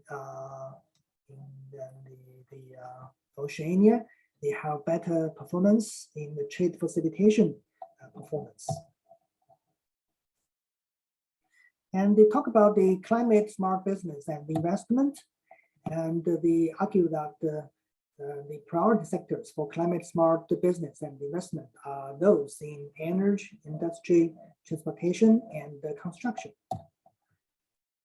And they're calling for setting national commitments of zero or net zero carbon economy, net zero neutral carbon economy. And they're calling on carbon pricing. They're calling for attracting the low carbon project FDI, foreign direct investment. And they calling for the government to directly invest or provide financial incentives to the projects with low carbon technology. And they're calling for the regional cooperation thing. And also, interestingly, renewable energy connectivity and trade. And in China, I'm not sure if you know that there's an organization called the Global Energy Interaction, GEI. They are trying to promote, to set up, to build a global or regional grid, collecting the renewable energies from different countries, and to make this network or grid powerful, reliable, safe, to provide clean energy collected from various of the territory, from the sea, from the mountain, from solar, from wind, and to produce, to export the maximum reliable, clean electricity. And it's quite an ambitious plan or program. And they also calling on the responsible business for the firms, for the producers. They asking for the sustainability reporting and the emission disclosure, especially to those companies who are in the stock exchange market. Okay. And this is the type of disclosure framework from various nations. Those are the examples here. And there could be internal carbon pricing within an enterprise, within a firm. And also net zero commitment and target setting from the different organizations. There are many of them, FCCC and the World Bank. They are all trying to promote this type of commitments. And also sustainable finance. Sustainable finance is also very important. And we see that months ago that China in September this year, the government of China committed to stop funding coal project abroad. The coal burning power plant used to be a very important part of the Chinese overseas investment to those nations who are in short of power supply. Okay, but this type of investment was accused by countries, organizations, that this is not good for the carbon reduction, not good for the global environment. And now China committed to stop funding this type of project. But the other problem is that those countries, they need to find another way to guarantee, to secure their domestic power supply. And that could be a big challenge. And you can imagine that, right? For chapter 4, it is the regional trade argument, RTA. This report argued that it can be a tool to promote climate smart trade. There are some examples of how this RTA can foster climate smart trade. Well, RTA, regional trade agreement, as you see from its word, that is the agreement signed by a few countries, nations within a region, or sometimes can be separated in different continents. And they come together, they make a deal that we cancel the tariff rates in between other trade and reduce the NTMs, etc., to promote multilateral trade and investment thing. And this is arrangement that outside the WTO framework, because WTO framework negotiations have been stagnant for many years, and those nations themselves, they come together, they collect it together to do their own deal outside of WTO. And now this RTA has become quite a popular form of promoting regional collaboration of trade and investment. And for many of those RTAs, they are concerned about the environmental issue, but some of them are not. So this report examines how are these things going there. First, it argued that those RTAs can help to diffuse environmental goods, okay, and services, okay, which are good for the climate adaptation and mitigation, okay, by reducing tariff and non-tariff barriers. And they can promote to set out the commitment to cooperate on climate issues. And they can regulate the harmful subsidies.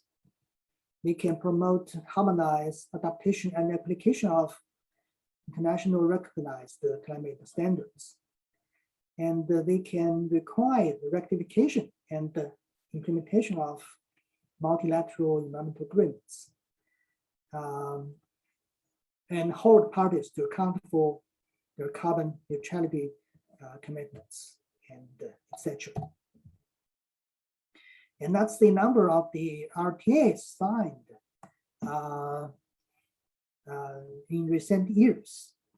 And you see the number of RTAs with environmental related provisions has been very much close to the total number. Only very few are not with the environmental regulation related provisions. But most of them, most of the RTAs signed with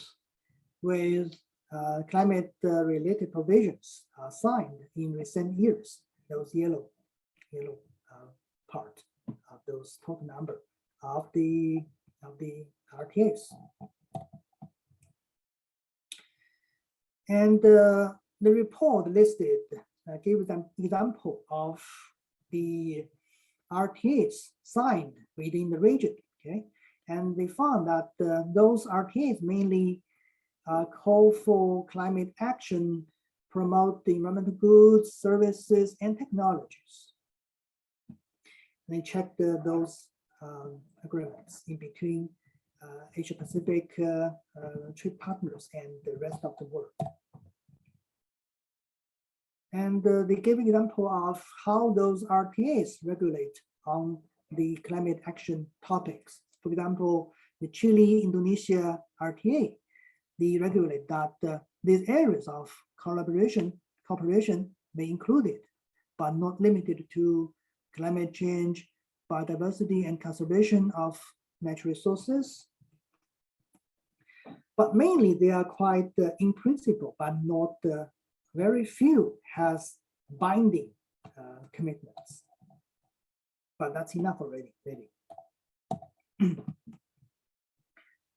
And it also compared the CPTPP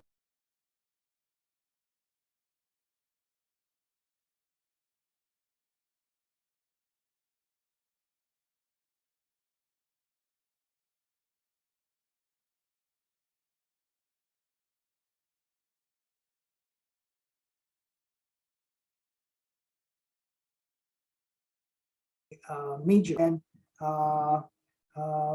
Korea, etc.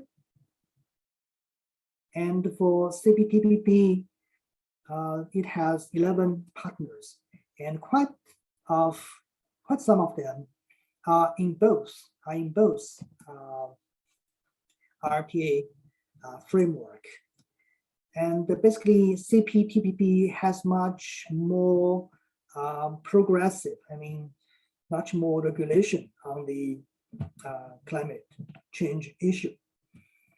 And this is very possible because of most of the CPTPP, the RCEP nations are developing nations. Now China is already a member of our CEP, and it is now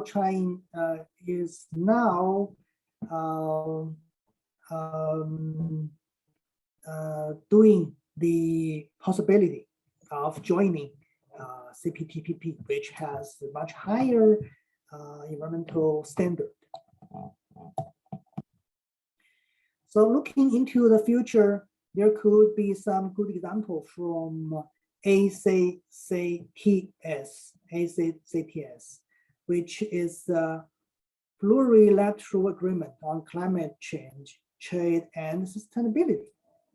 And this becomes a good example that recommended by this report. And this is agreement being under negotiation in between Costa Rica, Fiji, Iceland, New Zealand, Norway, and Switzerland. So this probably will become a good example for other RPAs. And chapter 5, it discussed how this trade facilitation can help to reduce carbon emission. And this trade facilitation is based on the WTO trade facilitation agreement, basically. But the accidental outcome is that this type of things essentially help to reduce carbon emission in practice. For example, in custom, modernization and automation in the 102 reduced CO2 emission by 5,000 kilograms. Although it's not a big number, but it did help to eliminate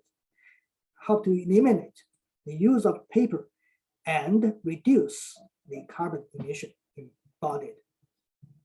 And also the information disclosure, the trade information portal can also help to reduce communication back and forth of the businessman and can help to reduce the carbon footprint.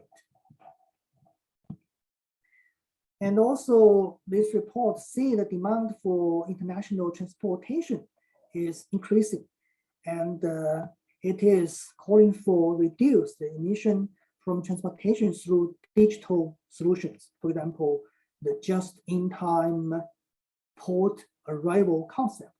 Okay, that means to have the boat to come to the port right on time to avoid the waste of time to wait to burn extra fuel, things like this. That way it can improve the efficiency and at the same time reduce the carbon footprint.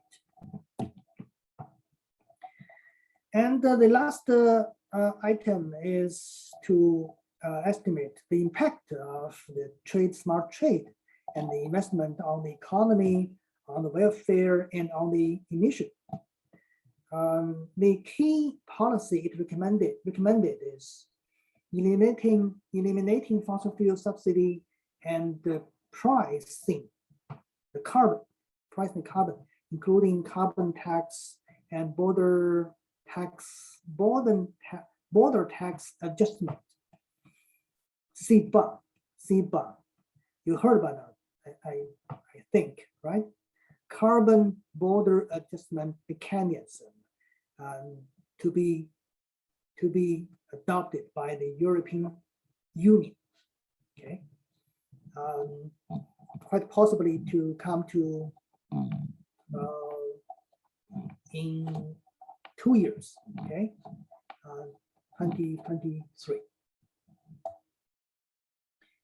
And those are the estimation of the possible impacts of those two key policy recommendations: carbon price plus CBAM, carbon tax, etc., and cancellation of fossil fuel substitution subsidy, etc. And the general result they found is that putting carbon price can help to reduce carbon, and the export and the investment can also be affected, but at a small cost. They only sacrifice 0.5% of the global export and investment if the carbon is priced at 50 USD per ton. Well, that's their estimation. If you have another researcher to do the similar estimation, they probably will give you another results, probably be much higher, could be much higher than that. Okay. And they also argue that if the least developed countries can be exempt from CBAM, then that will help to protect the benefit of those nations. And that can only lead to carbon leakage by this March, which is quite small. Okay, finally, this report gives some of the recommendation of policy making, including some of them are quite similar as what I mentioned before. Say liberalize trade in climate trade and other environmental goods. Okay, phasing out the fossil fuel subsidies, adopt the climate smart non-tariff measures, encouraging climate smart investment, accelerate trade digitization, transit to climate smart transport, incorporate climate consideration into RTA investigation, investment agreements, and prepare for carbon pricing, and incorporate climate consideration into COVID-19 crisis recovery package. And lastly, strengthen capacity building on climate smart trade and investment. Okay, time's up. Should you have any question, feel free to send me email or let the I think there's 2 questions put in our chat box. I will wonder if Mr. Mao, you have time to answer it. let me see. This Yes. what's the question? Okay, a question from Jeannie. Okay. Yes. Question 1, are certain climate action norms being promoted by trade partners in FTA?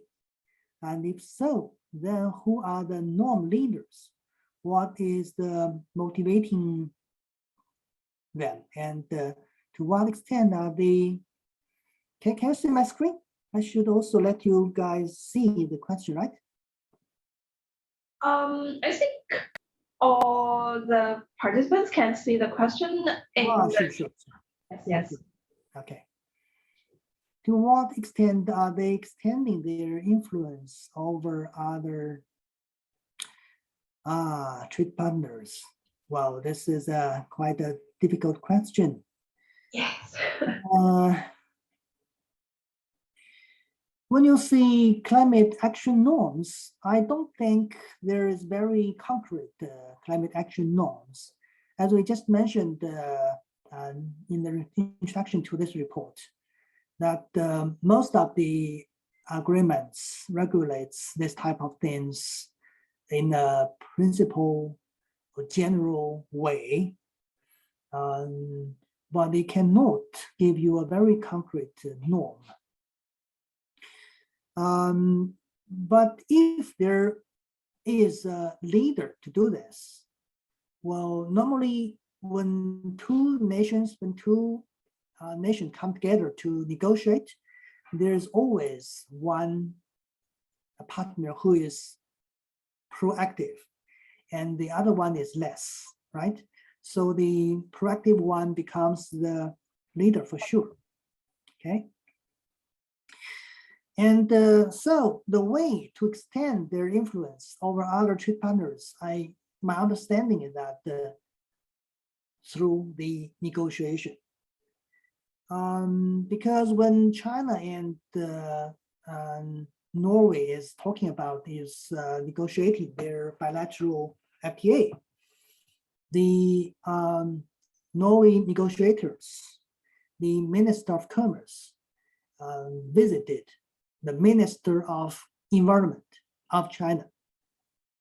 Listen, the Minister of Commerce visited the Minister of Environment in China and talk about this issue, Okay, and in that way, in the Sino-Norway FTA, the clause about the environment protection, sustainable development were added into this one chapter. Okay, so that's just an example there.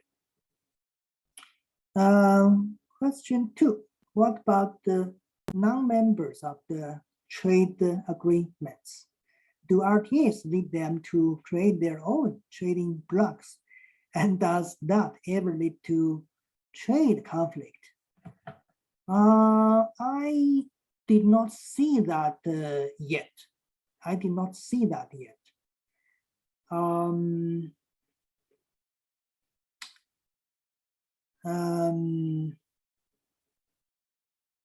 The RTA can lead to others to create their own trading block, can be possible if they have their own, pursuit or common pursuit of the benefits Okay. Actually, and interestingly, okay, when we talk about the RCEP and TPP, okay, RCEP, China is very active to build a bloc together with ASEAN and Northeast Asia countries. Okay, TPP is another story, which is in the early years it was dominated by the USA. Okay, so in the early years there are basically two. If that is something that you mentioned here, create their own trading blocks, there could be quite something like this, but not exactly, right? Because there's still some countries in between those two. They're in both blocks at the same time. Okay, but the difference is the TPP was dominated by the USA. Okay, but interestingly, Trump retreated from TPP. So now TPP becomes CPTPP and becomes a more, inclusive trading agreements regionally. And now we see many countries are in both of them, and China is trying to pursue to join CPTPP too. So in general, there could be some tendency of trade conflicts if there is some bad boy like Trump, okay, which can manipulate the global trade or bilateral trade things. But if not such things, extreme things happening, there in general, I believe that countries should try to pursue their common interest to manage to maximize their global benefit of trade and economic development, right? Because the globalization, the free trade is basically trying to maximize the cake, to build a bigger cake, and each nation, each country, each partner can have a better benefits. I'm not sure I can answer this question correctly or answer it well, and we can discuss about that.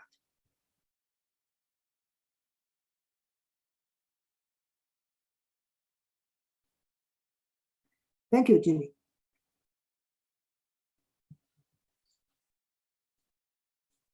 So are we going to have more questions? And also, if you have any more questions, you're welcome to put your questions in our WhatsApp group, and we will transfer your questions to our Professor Mao. Sorry, I just keep calling you Mr. Mao. I think it's much appropriate to address you as a professor. Sorry. It's okay, no problem. Yeah. And I think we should call an end for today's lecture, and let's give our thanks to Professor Mao again, and thanks him for his excellent lecture. And I think we will have a shorter break for today, and we will meet you like 45 minutes later for our second lecture today. And thank you, Professor Mao. Thank you very much. Thank you, guys. Yes. Bye-bye. Bye. Bye-bye. Bye-bye.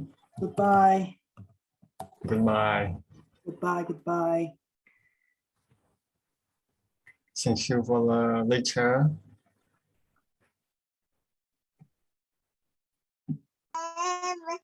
Bye. Goodbye.